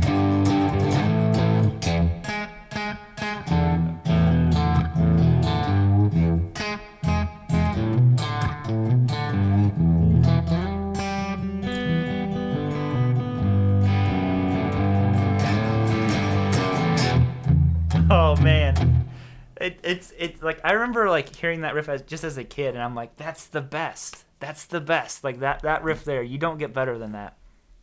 Oh wow, truth guitar method. Thank you so much, man. Dude, thanks for being the man. You are a big reason why I started this new YouTube channel journey, homie. Gracias. Thank you, dude. I appreciate that very, very much, man. All the best luck with that. Yeah. You know, I really do appreciate the super chat, and like I said, I always, you know, it's just like the fact that, you know, anything I do, the fact that any of you guys are even sitting here hanging out with me means a lot to me. So I really do appreciate it. Do I take requests? Of course.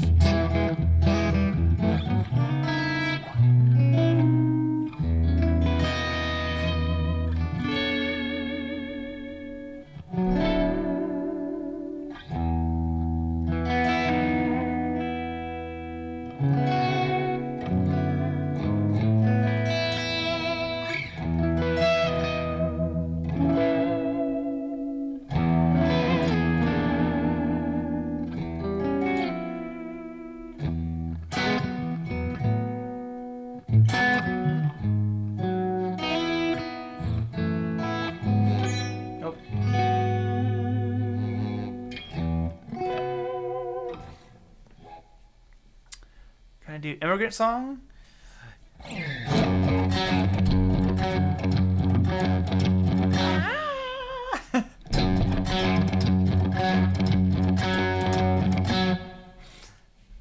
There you go. I come from the land of the ice and snow.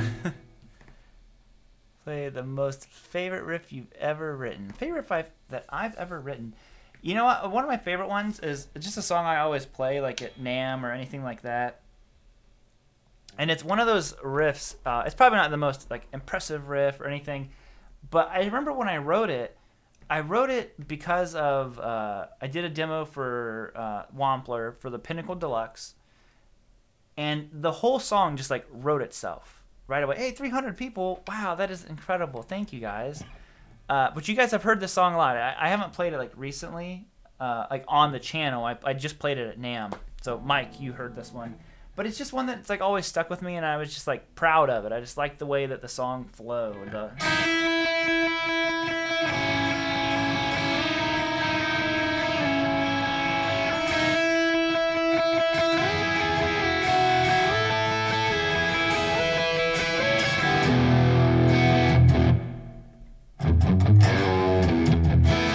That is the wrong tone for this.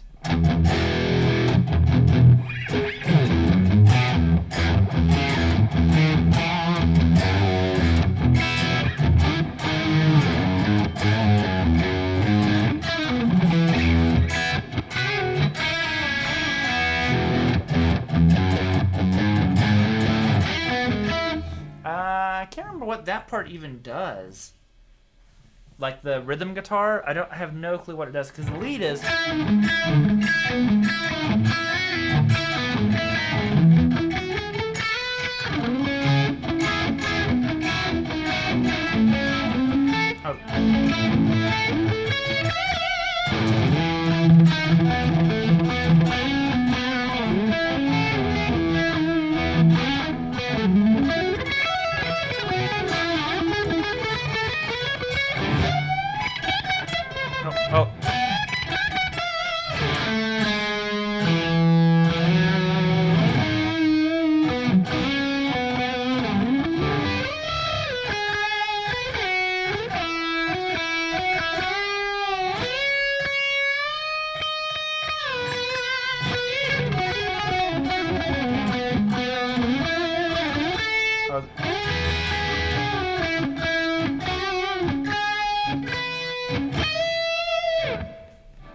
eventually it goes into the, which I always mess up, and so on. Then let me see if I can remember it all.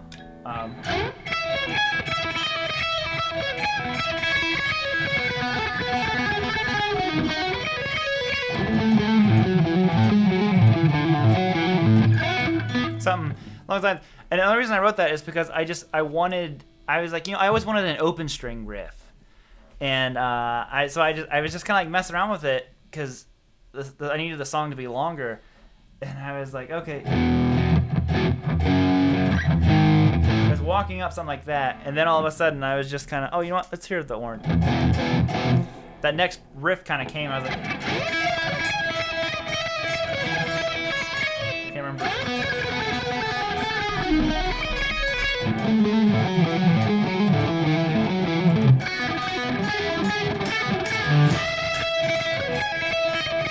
Woo! I keep smacking my finger on that cut. So that's probably one of my favorite things that I've ever written. There's been other ones that I, like as far as like I guess like more challenging things that I've written. More challenging as I can't even play that one. I remember for the Friedman Cali demo, the song I did. How did it go?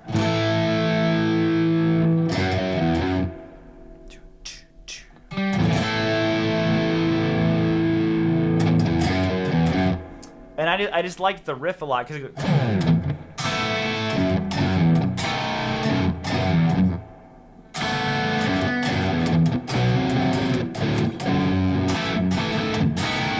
It was something like that, and then it goes.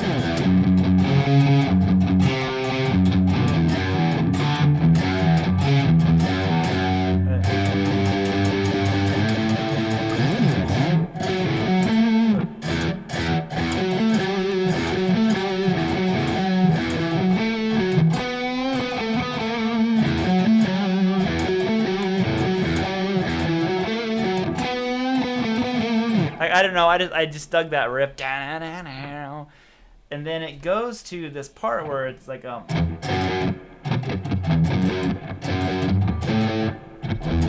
like that, but and I won't be able to play it, so I'm just gonna play it slow. But it was like a big arpeggio section. Oh, I don't remember it.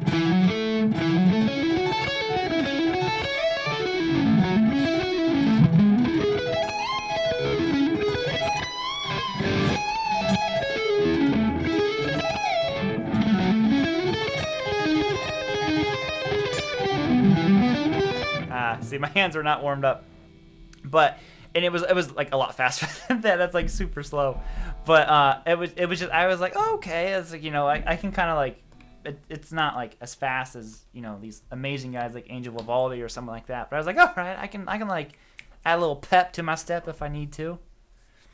Make sure you wipe your strings down so they don't rust prematurely from the blood. That's a good idea.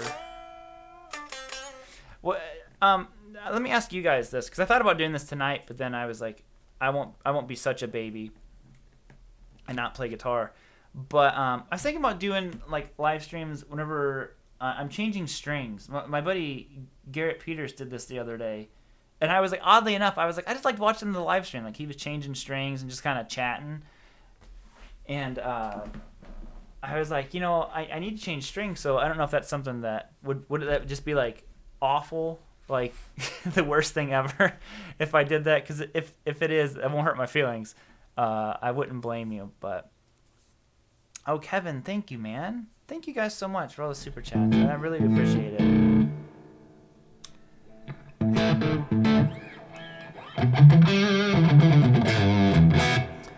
And that's the orange that I'm on right now, so I think I got the volume a little bit better.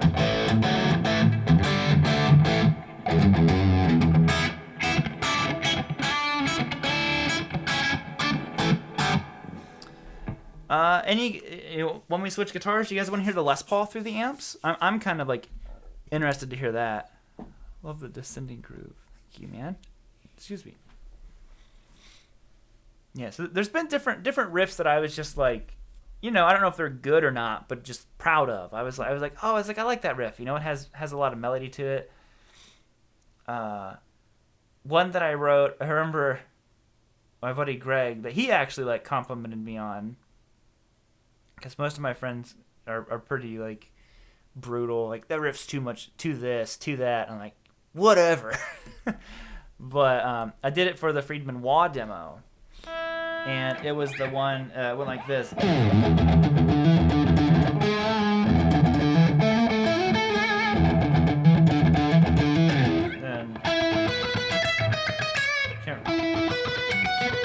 can't remember what I did, but the other riff to it goes.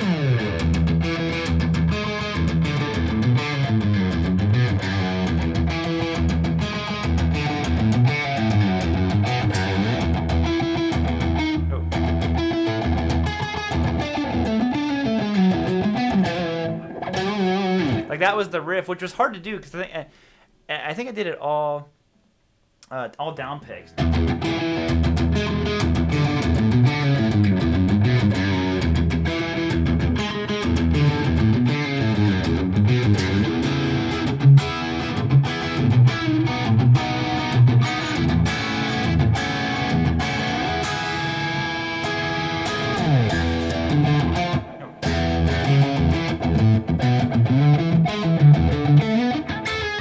Remember it all now, but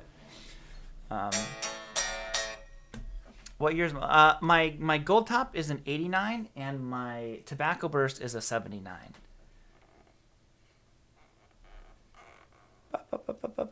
Came in super late. Sorry. Hey, well, welcome, Preston. Thank you for tuning in, man.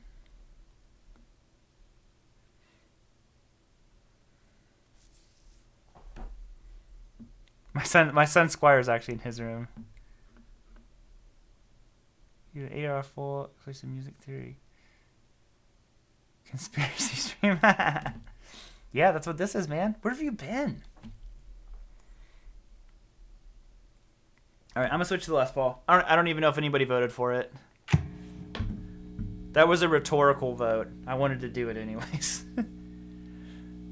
So unfortunately, yeah, I don't have a way to mute it, so you just have to hear that buzz. I am sorry about that.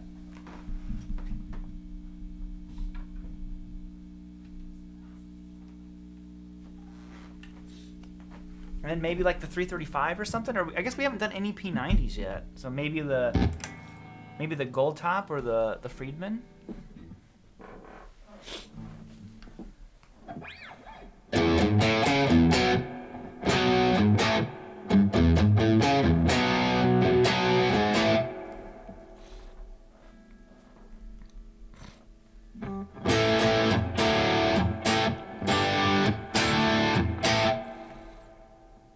Been asking the whole stream. Sorry, Aaron. Oh, thank you, Alex. Finished that player, but want a budget Les Paul style guitar. Any thoughts on the PRS Mark Tremonti Standard in 2020 Epiphone? You know what? I again, you know, I have another friend who really likes. He has a couple of the Mark Tremonti ones, both the SEs and the whatever the more expensive one, like the artist model, whatever it is. And they're really nice guitars. And it just depends on how much like a Les Paul you want it to be, because to me they're rather different than a Les Paul. You'd probably be better if you really want it to be like a Les Paul. I think Epiphone would be a better choice, but I think the PRS is a better guitar than Epiphone, if that makes sense. So it all depends on what you want. If you want a guitar that kind of, you know, looks kind of like a Les Paul, that kind of vibe, then the PRS is totally fine. But if you want a guitar that really feels like a Les Paul, the Epiphone is better. But I will say that I'd say overall PRS, you know, the SEs are going to have a higher quality than the Epiphones. Do I have a Fender Tele? I do. I have a blue right there. A blue. It's an old American Standard. I'm gonna head out and have a wonderful night. Thank you very much, man. Thank you for tuning in. Sounds good coming out of that amp. Thank you. Yeah, this is out of the orange. Sorry, my nose is running. I feel gross to keep wiping my nose.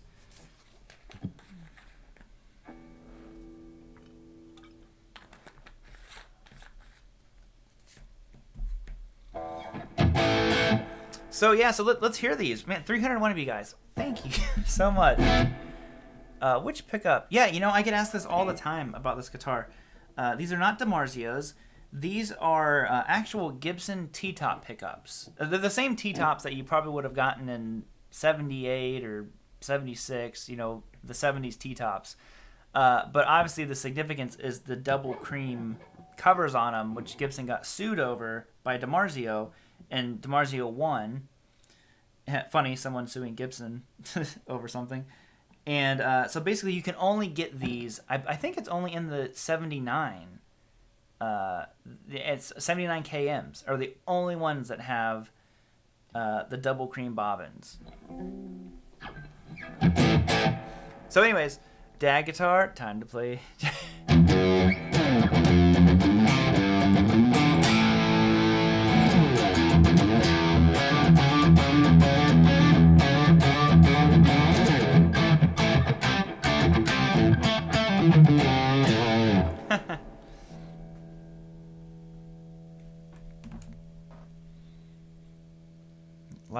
Oh, is there a dislike? I don't even follow those. You know what's funny is that you have these trolls or whatever it is that will dislike your video, but YouTube doesn't, like, a dislike doesn't hurt your video. The only thing that shows is that there is engagement in your video. So even like these trolls or whatever it is try to hurt your video by disliking it.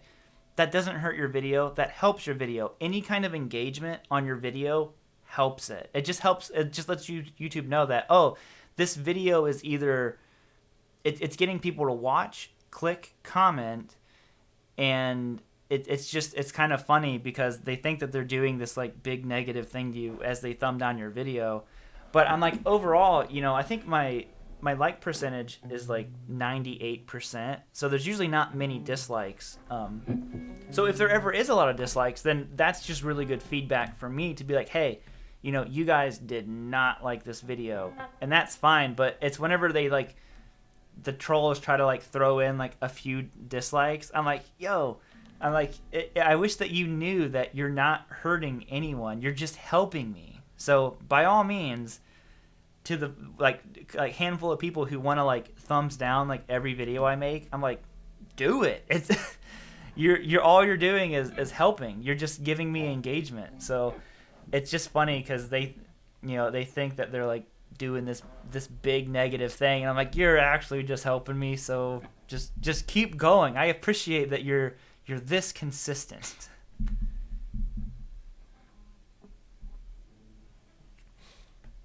So if a video has 80% dislikes, that's still, yeah. It honestly, because PewDiePie did a thing. He wanted to make it one of the most disliked videos. It didn't hurt his video at all, and I think that video ended up doing really, really good. And there were other you can look it up. There's a lot of people who talk about it.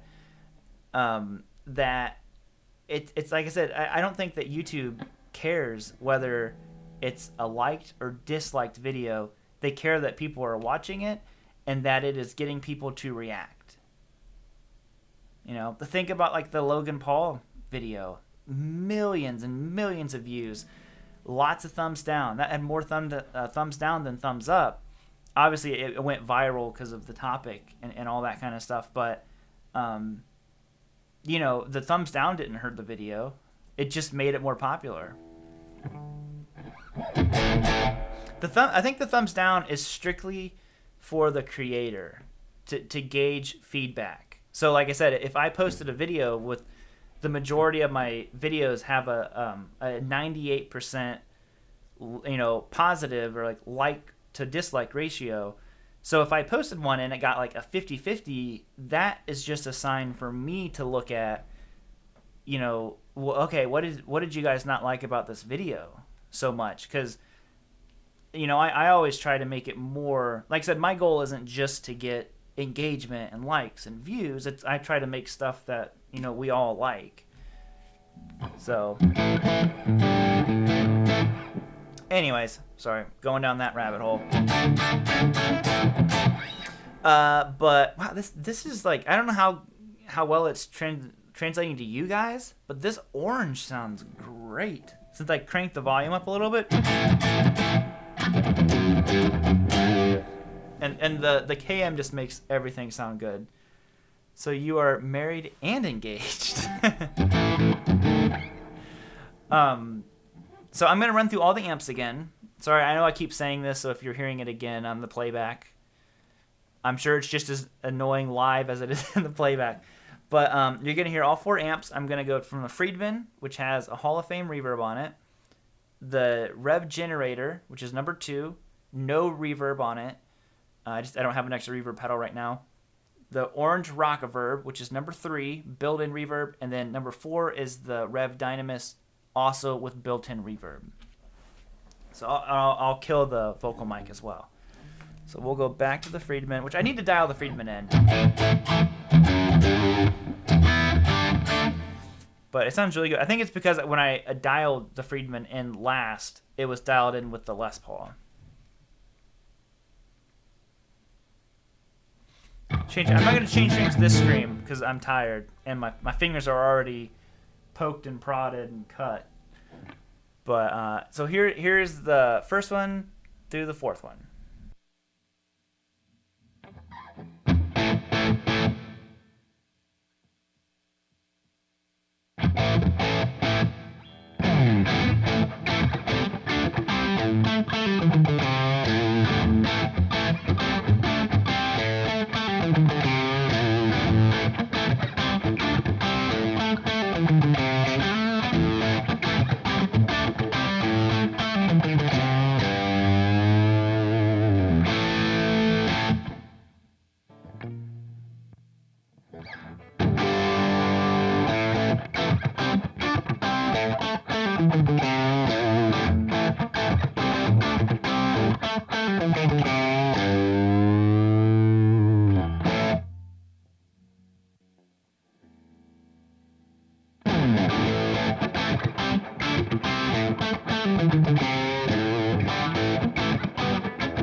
There we go.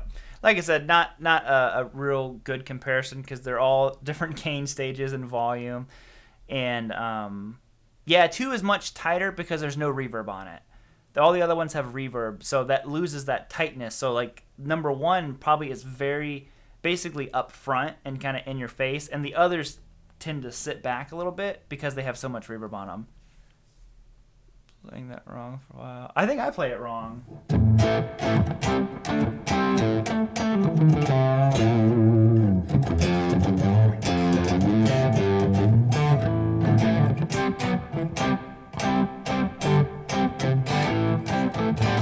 Something. 3. Yeah, I was shocked the way that 3 sounded. You got to hear Joe. Thank you so much for tuning in, man. Sorry, I think I saw someone else leaving. Wow.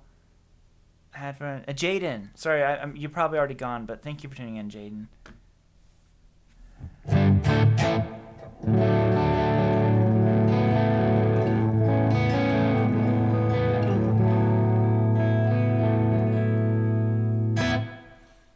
But yeah, that the orange just sounded really, really good.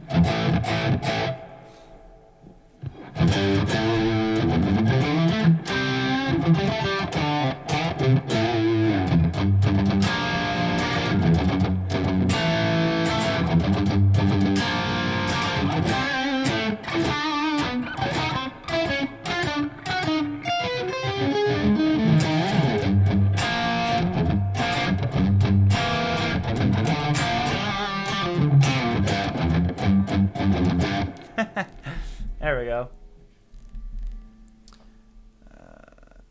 Krieger was great live. Edgar Winter. I don't know how to play Frankenstein, but man, he has one of the best guitar players alive playing for him, Mr. Doug Rappaport. Adam says, "Hey, Robert, been considering getting a Fender. Don't consider, get it." I think you gotta go. Oh, sorry, that was Joe. Yeah, thank you guys all so much. I know it's late for a lot of you guys, or early.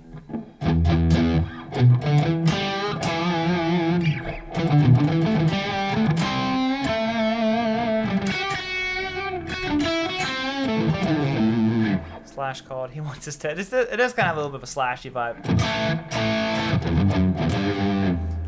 Vibe to it, doesn't it?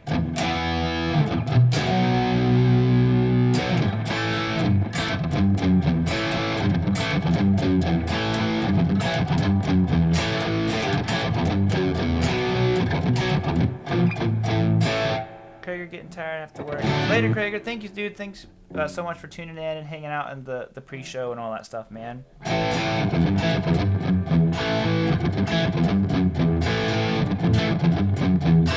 Can I riff walk this way for you? Sure.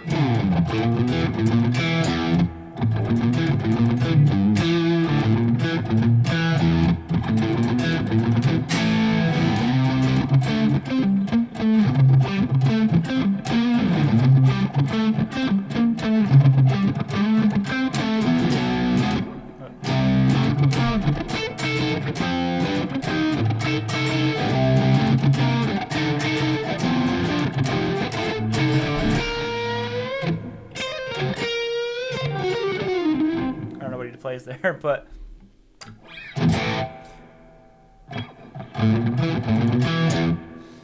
do you think the whammy is worth getting?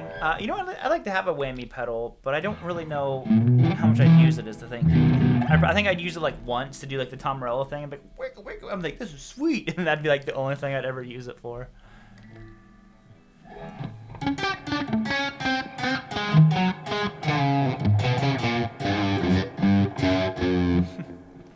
Once you make that face, you know. That's the face you make when you're doing. Ooh, that's kind of a cool riff. Dun, dun, dun, dun.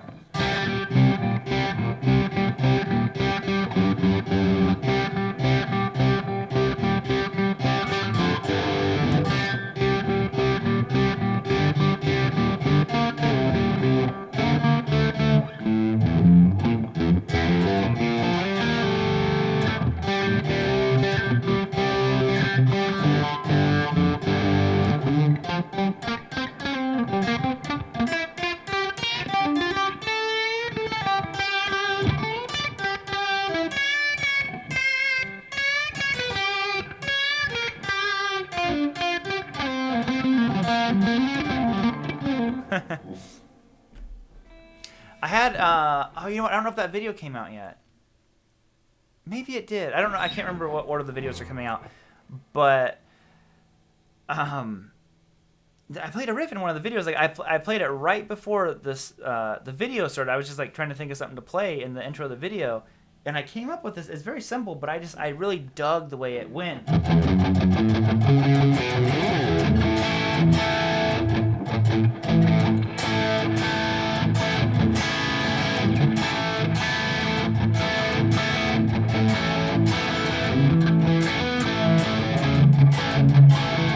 Woo!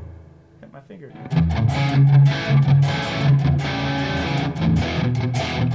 I don't know where it would go, but I just like that simple little, that little A major, that A sus2.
I don't know.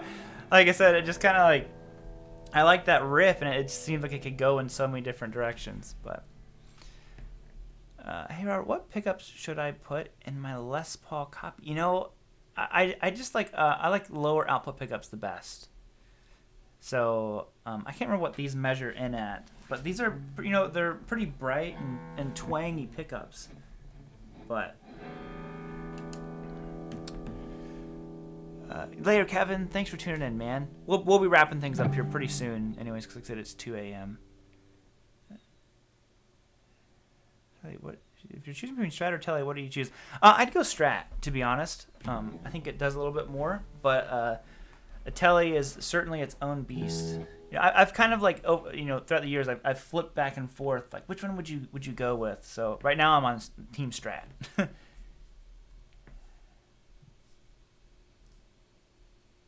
Thoughts on acoustics? I like to get a Martin sometime.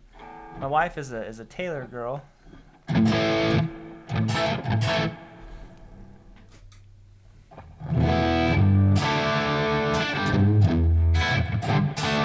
Let's hear some P90s. So I'm gonna switch to the Friedman real quick before we end stuff.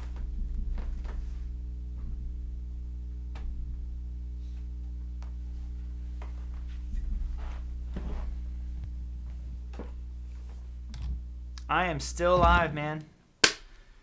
Not only am I live, I'm also alive. What pickup am I on? Uh-oh. Man, but, oh, you know, I bet this cable. This daggum cable.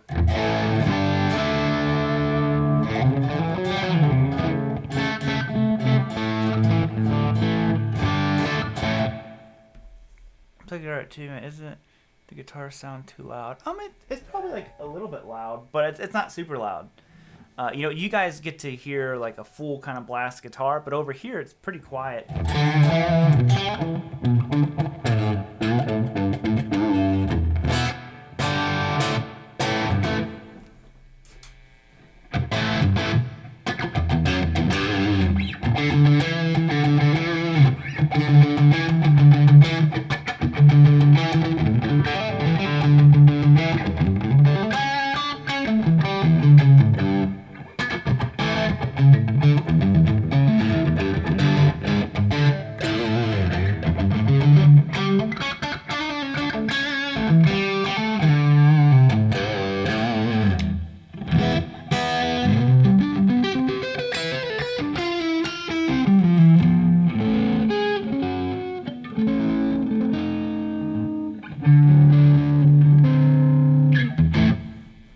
Anyways.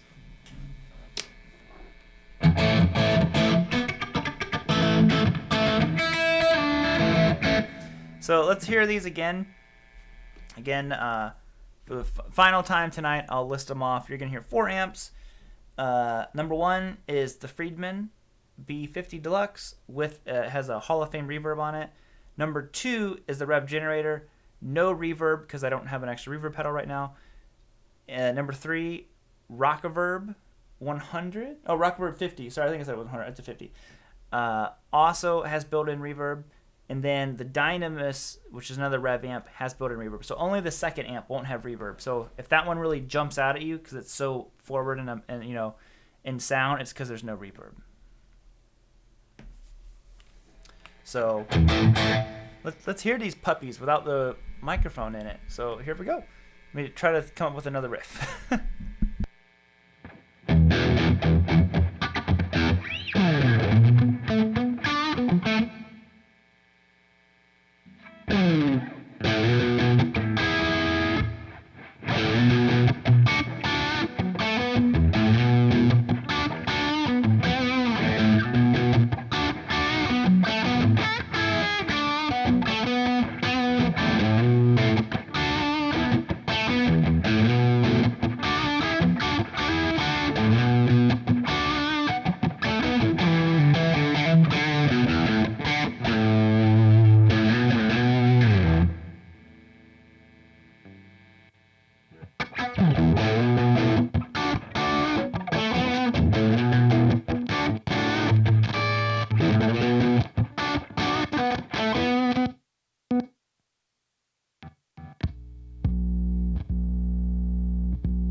go. A little bit of cable interference there.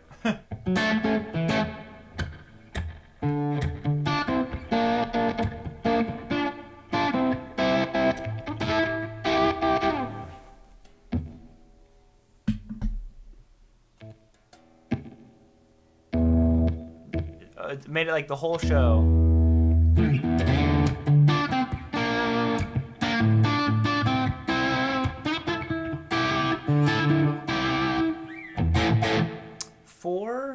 Four, yep, so I'm on 4 right now.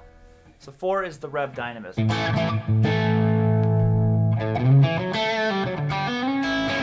Woo! That hurt. I knew when I slid up with that ring finger. Man.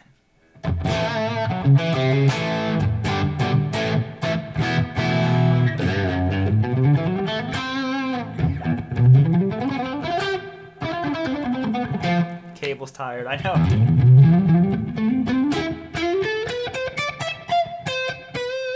The cable didn't have a Starbucks double shot like I did. Doing a lap with the chair over those cables and see where they're at. No, well, what happened was one of the cables I had for the amps, because basically the way the switcher works is I have to run all of the normal like speaker cables, like if you're plugging into a cabinet into this, but I also have to run a cable from the front of the amp into the switcher as well. And one of the cables was bad, and it took me forever to figure out like that was the issue. The cable was bad. So then I only had one cable left that I knew was good, so I used it on there.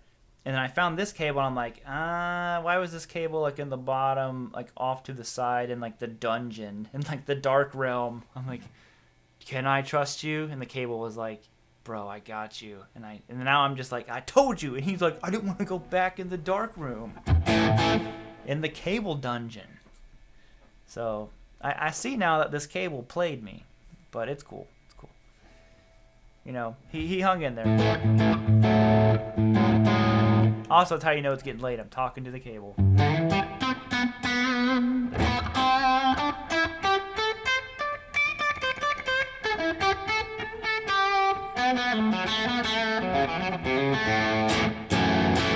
You out of here, Grumpy Mike? 3. Apparently, sleep is vital. Popular function of the human body. Thank you so much, Grumpy Mike. Like I said, we'll be getting out of here in just a second. Did you say earlier that the 90s here are noiseless? If so, how do we explain this? Oh no, these are not noiseless. They're actually normally very, very loud during the day. You can hear them a little bit right now. At nighttime, our power is much more chill because I think there's just not so many people using power because it's so late at night. And there's just not as much stuff on in the house.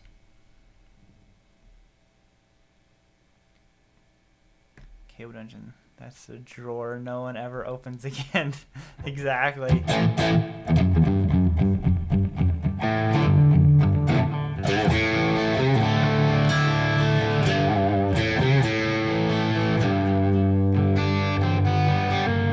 Hold on.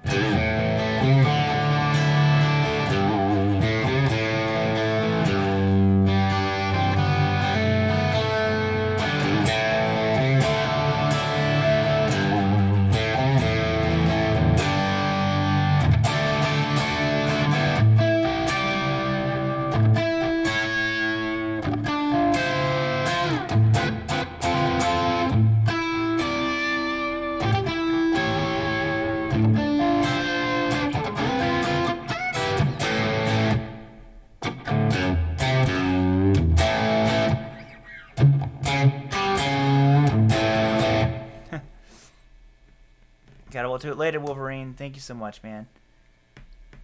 Beautiful clean time. Yeah, I don't have. I can't switch the cleans yet. Oof. Fingers. If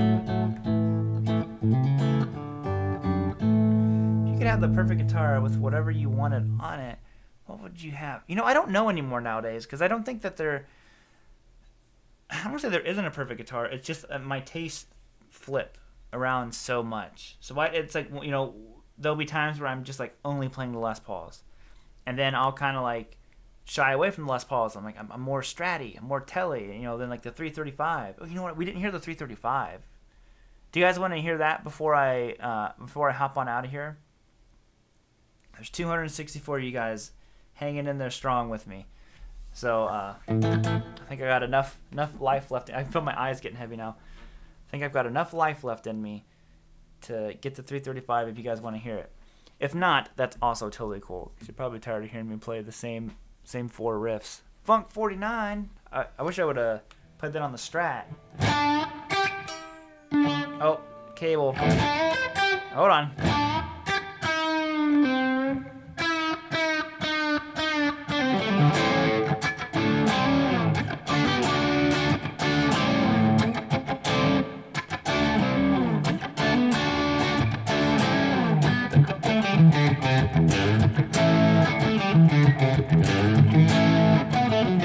Oh. No flat 5. We'll have to see if this cable can do it. The cable can have the strength to go on.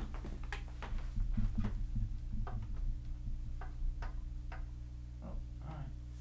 Am I smarter than the guitar stand? Let me get the 335, which resides over here. Ugh. Which I normally would switch my cable around, but I just don't want to. I always hate having the straight in here. I like to switch it and have the 90 in here. Alright, so this will be the final beast.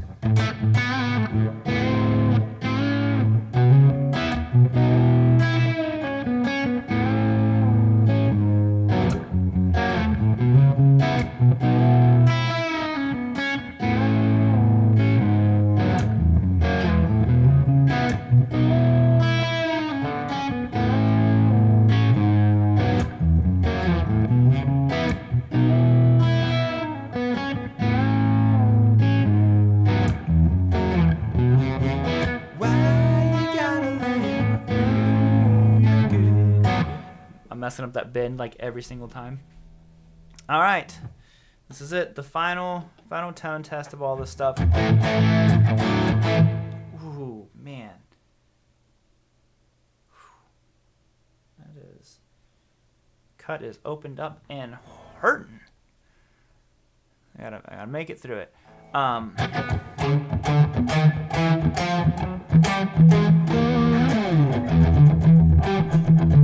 What? I'm trying to think of like a riff to play. We'll just see what happens. Anyways, 4 amps. Number 1, Friedman. Number 2, Rev, no reverb. Number 3, Orange Rockaverb with reverb. Number 4, Rev Dynamis with reverb. So all of them have reverb except for number 2. And I'll mute the camera mic. Or the camera mic. The mic. All right, my brain's shutting down. Here we go.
Can't do any of my overbends. All right, my fingers definitely took a ride on the roaster coaster because it is done for. Like 3 and 4 seem much more responsive. Yeah, like I said, I need to like actually dial the amps in. But also, this is just, I think it's good to have the amps, burning a little bit. I haven't been using them a whole lot because of, like I said, just how inconvenient it was to switch between them. But this now, I'm really excited to be using the tube amps a whole lot more. They all sound so good. Thank you, man. Oh, I shouldn't. Well, I guess nothing I did. It's the amps.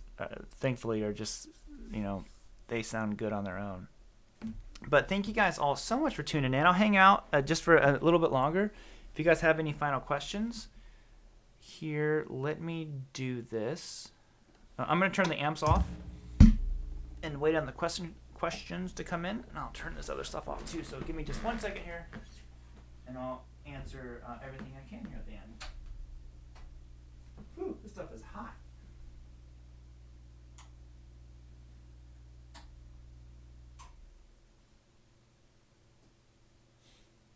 Hot blooded, check it to see. I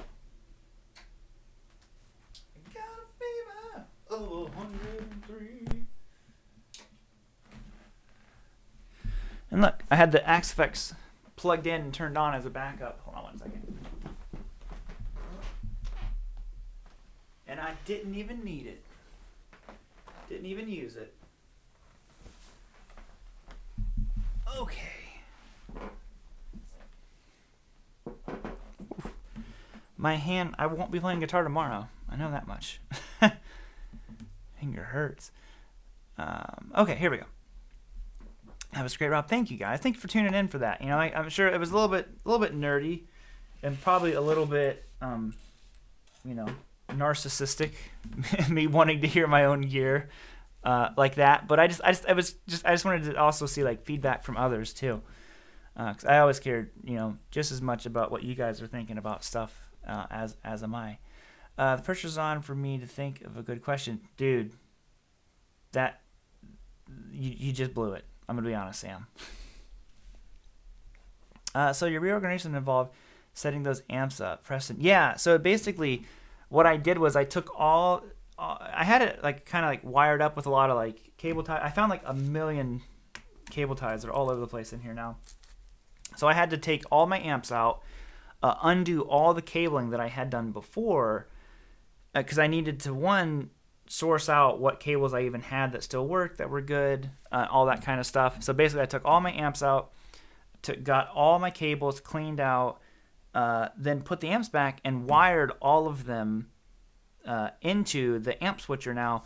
Now what I'm going to do next week is I'm going to, hey TK, dude, what's up, buddy? I was just thinking about you. So probably next week sometime I'm going to get more guitar cables, and now I can run all the effects loops into my amp switcher. So right now I just have the 4 amps and the cabinets stuff right now, and then I'm going to run all the effects loops in there and then put my pedal board through all the amps. So it'll be really cool when it's done, but I need to figure out a system of kind of like support for all these cables, because how many cables is that? So each amp has 4 cables, so that's 16, and then 4 cabs, so that's another 4, so that's 20, and then there's 2 more for the effects loop for that, so there's 22. I think that's right. I think that's so 22 total cables are hooked up to the switcher, so it's like a lot of weight. So I didn't bother hooking up basically the other half of stuff yet, because I need to come up with a solution to get some of that weight off of those input jacks, because it's just so much. Think about how heavy just 22 cables are. I don't have any of my speaker cables here handy that you can see, but they're big, thick cables. They're not little ones. Do I have it here? I don't. I can't get to it. But yeah, just a lot of cabling. to go into that. So that's pretty much what I did. It took all day, and I'm really really happy with it though. That it was so exciting to get to hear it. But basically, we heard it together. Like I've heard it more with you guys than I have on my own. It's a lot of yeah, you know, it's a ton of cables, and you know, I forgot how expensive guitar cables were. So like I said, I went and bought TK. What amp switcher? I actually can't say on here what amp switcher I got, but it texted me, man, and I'll send you pictures of it and stuff. I just can't say it on here yet because it's not actually out yet. But once I get the okay from the man over there, then I can actually post stuff about it. But for now, I can just like vaguely talk about it, which helps no one. But and talking some patch paste, so you can easily patch things later. I haven't, just because I don't really have the space for something like that. That would be ideal. Right, I'm just mainly trying to utilize working with my racks that I have here on the desk. So, you know, I might rotate amps out and stuff, but I just wanted to have, you know, whatever my 4 main amps are. Like I said, the orange, which surprisingly, the orange was the one I was thinking I might alternate in and out for the Marshall or something else. But dude, that orange sounded smoking all night tonight. Text you tomorrow. Yeah, dude. Yeah, send me a text, man, and I can send you pictures of all the stuff, buddy. Stick around here till Robert is done. Thank you, Preston. There's an extra $500 for 20 cable TLC effect. Yeah, dude, it's crazy. The thing with those fractal ones is, what is it? Is it one end is just a normal tip sleeve, and then the other end of their cables, if you're running like 4 cable, it's like a tip. It's like a tip ring sleeve. There's something weird about their cables. It helps get rid of noise. But I guess I'll find out. You know, but I just ran to the, you know, our local shop here and just bought 4 cables as a backup to have, and I was like, oh my god, it's $80 for 4, you know, relatively just cheap cables, and I normally use like the Hosa stuff, but they just didn't have the ones that I wanted, so I got these. I ended up not needing them. But I got these Dodero ones, which I've had these before. They're good cables. There's nothing wrong with them. But this is the box that I sliced my fingers open on. You can see it. You probably can't even see it. Can you? Oh, I'm looking at the wrong finger. Yeah, I don't think you can see the cut on it. Yeah, it's right there. So it's like the tiny little cut. Like I said, I feel like a little baby, but it's right where my finger, like the tip hits right there on the strings. So those strings, like the higher strings, when I would slide, it would slip right in that cut. Resign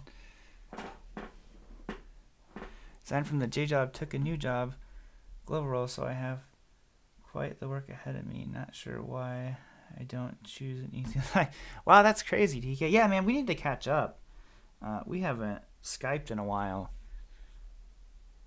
Heritage guitars. Oh yeah, you know what? Actually, the Heritage guitars, at last summer NAMM, when I was hunting for a 335, I played the 335s at NAMM, and I wasn't like blown away by them, which of course, as you guys know, I ended up getting my the Pro that I have now, which I absolutely love. I'm glad it worked out this way.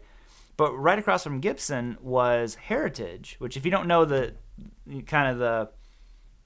history behind Heritage and Gibson, Heritage guitars are made in the same factory that Gibson, you know, was originally made in Kalamazoo, Michigan, which is where my Les Paul was made back. It was like one of the, you know, the last ones made in Kalamazoo before they moved to Nashville. And my 335 was actually made I think they were 10 days apart, so they were probably on the assembly line at the same time. Both 79s, I believe, they were both made in Kalamazoo. I think that's what it said, the serial number. I can't remember now, but I know their numbers are very close. And like the actual day they were made, but I don't remember where I was going. Oh, anyways, and at Summer NAMM I played a 535, which is Heritage, their version of a 335, and I loved it. It was actually, I was thinking about getting one of those. And if you don't know the story of my 335, how it even came to be, this one right here.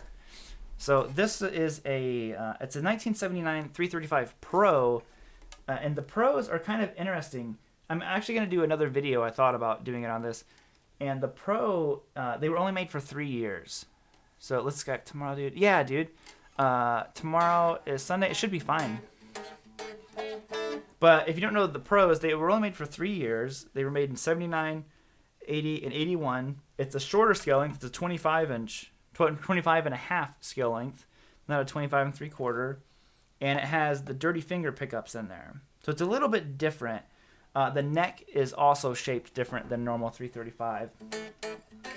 But how I ended up getting this guitar, the guitar kind of found me, because I fell asleep on our couch, and I was watching one of Austin or Trogley's videos, and I just happened to get on. I fell asleep, woke up, and I was like, I haven't checked his reverb store, because I really want to buy a guitar from Austin at some point, but he just hasn't had the right one for me.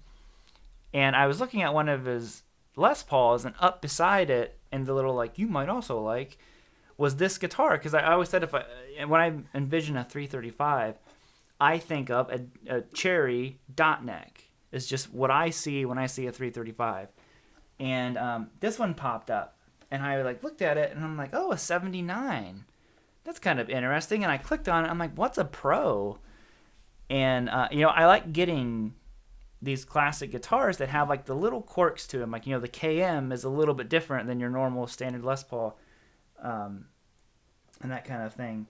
So this one, I was kind of what's a Pro? And I just kind of started researching it.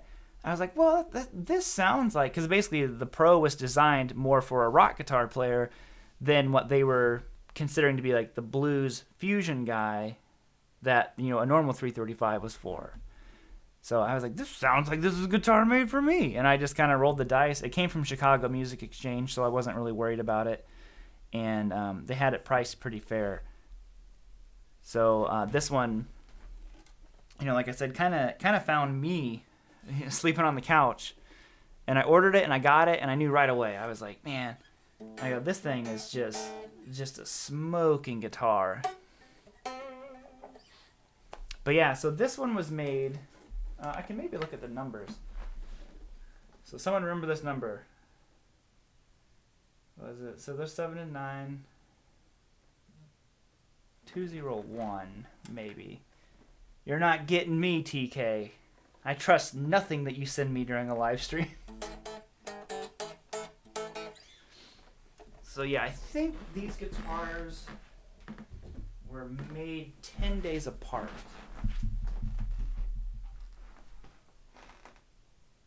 Yep. Because that one is 202 and this one is 212. So the 79 is 10 days older than my... Sorry, the 335 is 10 days older than my KM. So kind of funny. Like I said, they were potentially in the factory being made at the same time. I've already forgotten the number. It was 202. Yeah, cherry with dot. That's just like I said. That's just what I think of whenever I think of a 335. I just think of a cherry dot neck. Is all I see. Best guitar cables. You won't be disappointed. I can't trust you. I cannot trust you.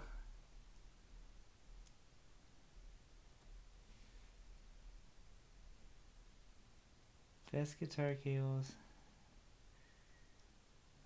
It's too perfect. I can't do it. Can't trust you. At least not live. I'll trust you when I'm not live.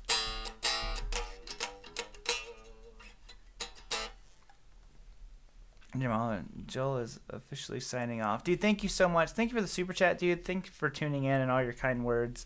I hope you have a great, great Sunday.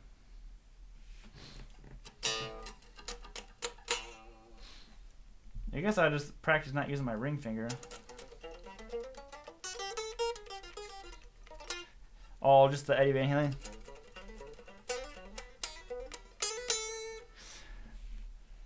I don't have anything hooked up anymore, man. I'm unplugged. I was just kind of wrapping everything up, putting a bow on it. But don't worry, I'll be back. And like I said, just some other things to kind of talk about in case there's someone tuning in who doesn't know. Next week, so starting on Sunday, I need new ways to trick you. See, I knew it was a trick for a favorite. I know, right? So starting next Monday, I'm taking a month off of all social media, other than I'm doing the live streams. So I'll still be doing the 3. I always do 3 live streams each month. One of the live streams always falls on like March 7th. I won't be doing one because that is UFC.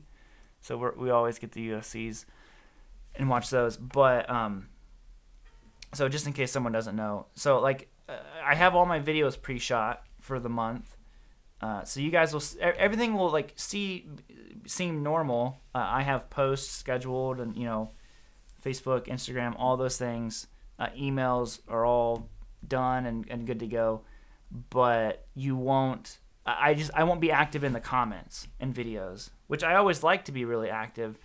But just for that month, I'm just gonna kind of like mentally try not to think of like, oh, I need to shoot a video, I need to edit a video. So March, there's something in my eye making the stuff glare. So for the month of March, I'm just gonna be working on recording an album and just kind of like just playing guitar. Really is all it is.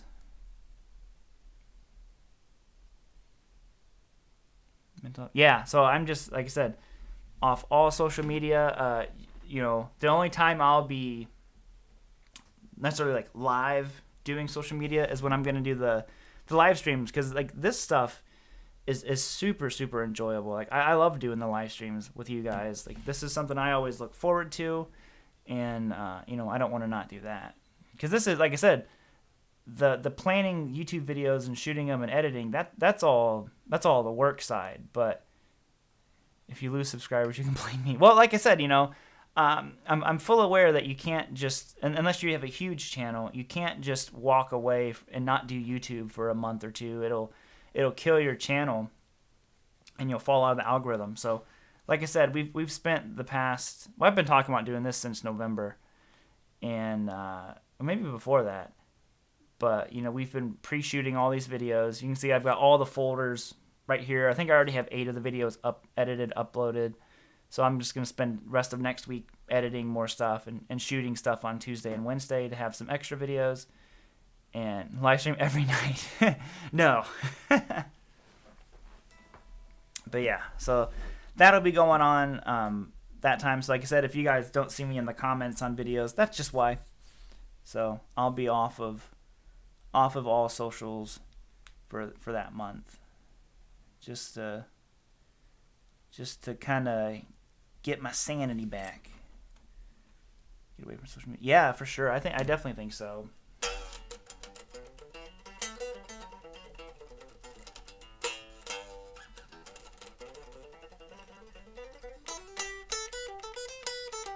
Yeah, I love the live streams because a lot of times, like I said, the thing about not being in the comment section responding is because that's about as live as it gets, because essentially the videos are shot with no one there, intended to hopefully have a lot of people watch it. But the live streams, it's all just happening now.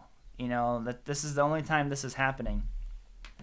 So that's why I like the live streams, because it's like it's real. It's live. It's right now, just like it says. Live stream. It's live. I could always just watch another live stream and jam along. Perfect. Your family. Thank you very much, Russell. And that's the other big thing. So March is my son's birthday. So we're gonna do all that stuff, and there's, like I said, there's gonna be other stuff going on. Like, there's some certain things you have to pay attention to. Like in March, there's gonna be another sale on my other guitar courses for a week, because the last group has kind of like went through now, and the emails have slowed way back on them. So that's gonna be going on. But other than that, that's kind of the only worky thing that has to be going on. Them is what Doctor ordered. Yeah, it's gonna be great. I can't wait. We have the the new puppy, and if those who don't know, we have my son sabotaged me into getting this puppy, and he had it to the T what he wanted, and he wanted an 8-week-old. Listen, like how specific he was. He wanted an 8-week-old golden retriever puppy, a boy. That I'm like, what do you even do with that? Like, he wrote me, like I said, literally completely caught off guard.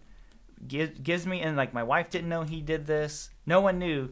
Made this picture for me, and wrote it out, like asking for this puppy, saying that he promises to take care of it, and he and it like wrote on all these things that he thought of that it takes to take care of a dog. I'm just like, what do you even do? My wife's face was just like, I didn't know he was doing this. And I'm like, what in the world? So anyways, we have a dog. So obviously you see how that went. And he's a great dog. He really, really is. This research, yeah, it was crazy. I was blown away by it. So, but golden retrievers are such good family dogs. And he's so smart. He's crazy smart. But that's what he wanted. So he got his puppy. I'll show you guys a picture. I'm like the parent with the new baby. Check out my new baby here.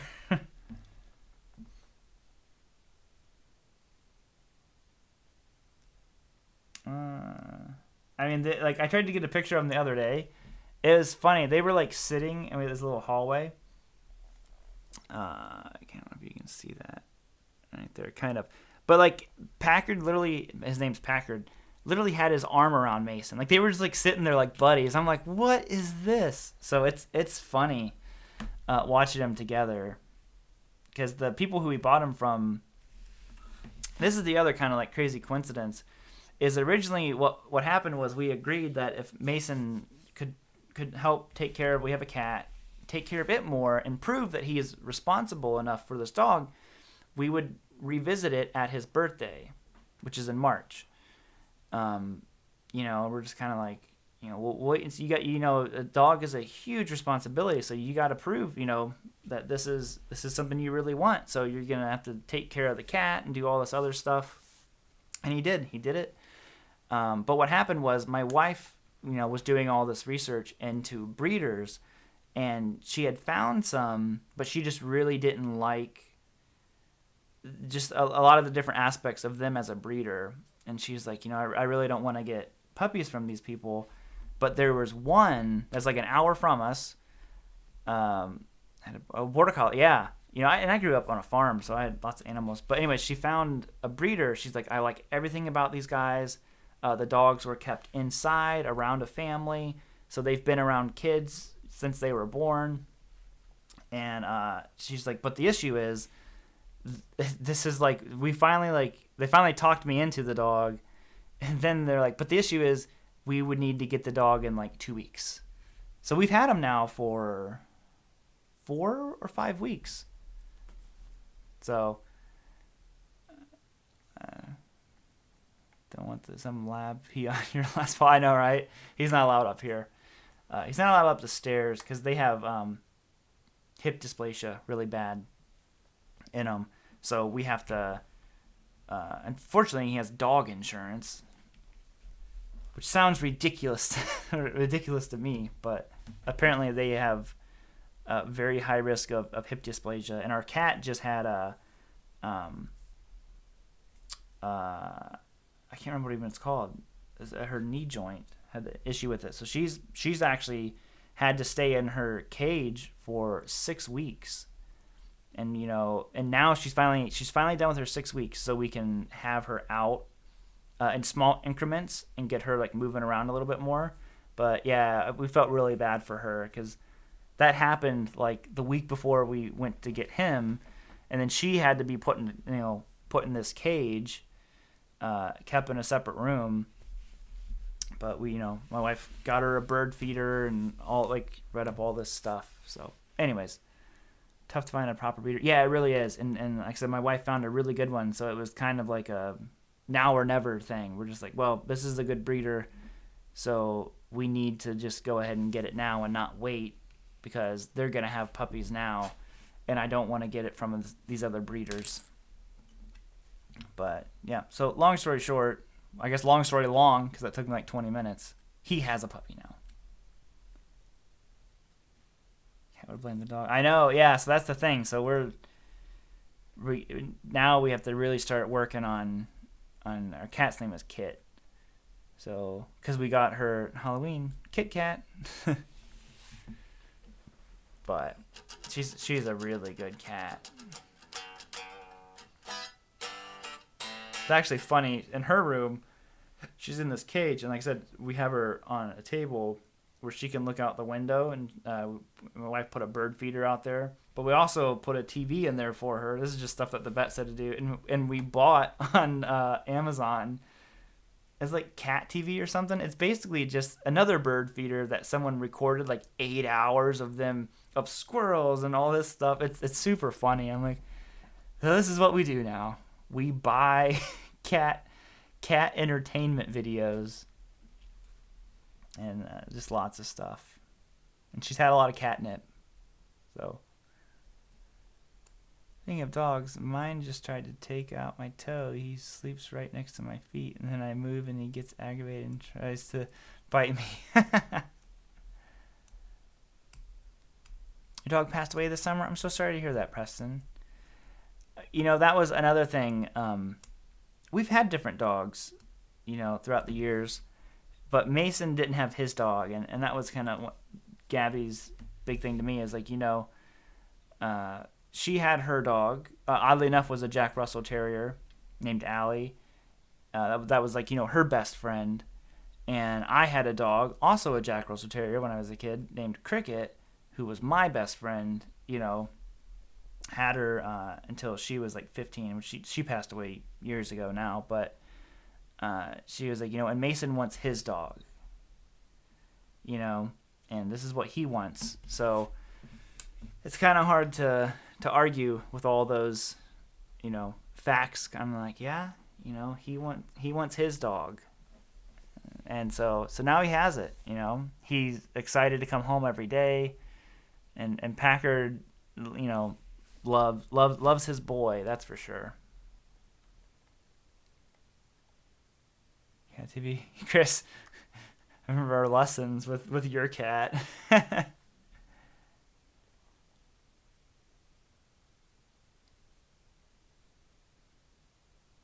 Yeah, Jack Russell Terriers are super smart, great dogs.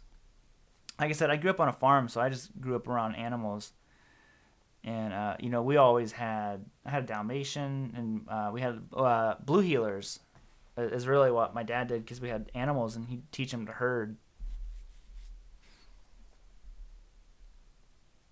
Did you almost trust your kiddo? Yeah, they really are. And I even had when I was at NAM, I really enjoyed talking to Rob of Friedman Amp. So Dave and Rob own Friedman or run Friedman, whatever the dynamic there is. But I really like talking to Rob, and that's what he was just saying. I told him basically the story I told you guys. He's like, nope. He's like, just get the dog. He's like, don't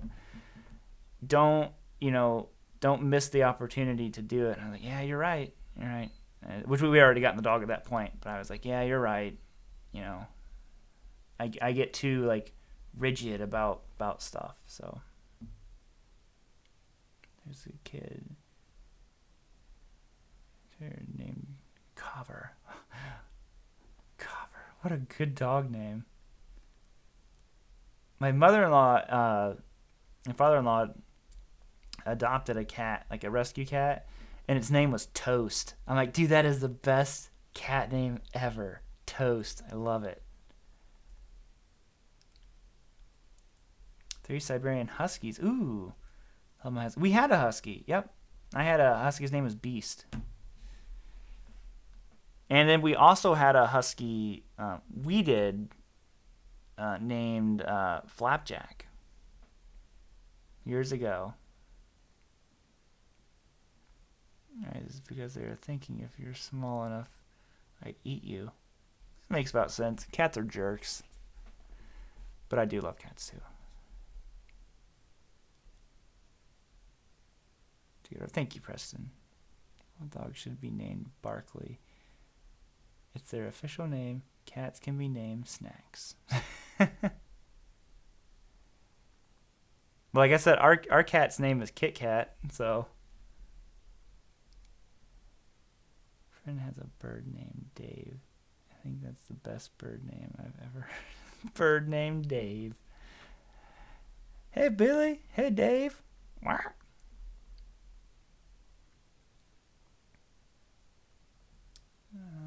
I'm trying to see this in here real quick. And I gotta go because it's 3 o'clock now. It's officially, this is like the longest stream I've ever done. Ain't no stopping us now. Anyways, I'm gonna bounce on off here, guys. Like I said, it is 3 a.m. Longest stream ever. Whoop whoop. So other than that, we are gonna bounce on out of here. I'll see you all later. Like I said, always new videos on Monday, and I'll be shooting a 10 riff video and then another riff video thing. And then you'll see me next Saturday. And that'll be the final thing before the break. Because then the next weekend I won't be doing a live stream because it'll be UFC. Yoel Romero versus Adesanya, how do you say his name? And Joanna. I gotta go to bed. Great chat. Yep, thank you guys as always. Good hanging out, good chatting. Gonna actually go this time. And I'll see you all later. Thank you to everyone for tuning in, all the super chats, all the moderators, Alex. I always appreciate you guys doing it. Big Red Tower, Sam. Even though you're a jerk, I'm just kidding. Sam's awesome. I appreciate all you guys tuning in. TK, I don't know if you're still here. China Guitar Skeptic. All my homies. All that stuff. Great Banzini. Donnie. Sean. Mike. Stefan. Preston. And Browns fan. And all that stuff. Thank you guys. Green River. Sorry, I'm just calling it the names as they popped up. And I will see you all later. Later, homies.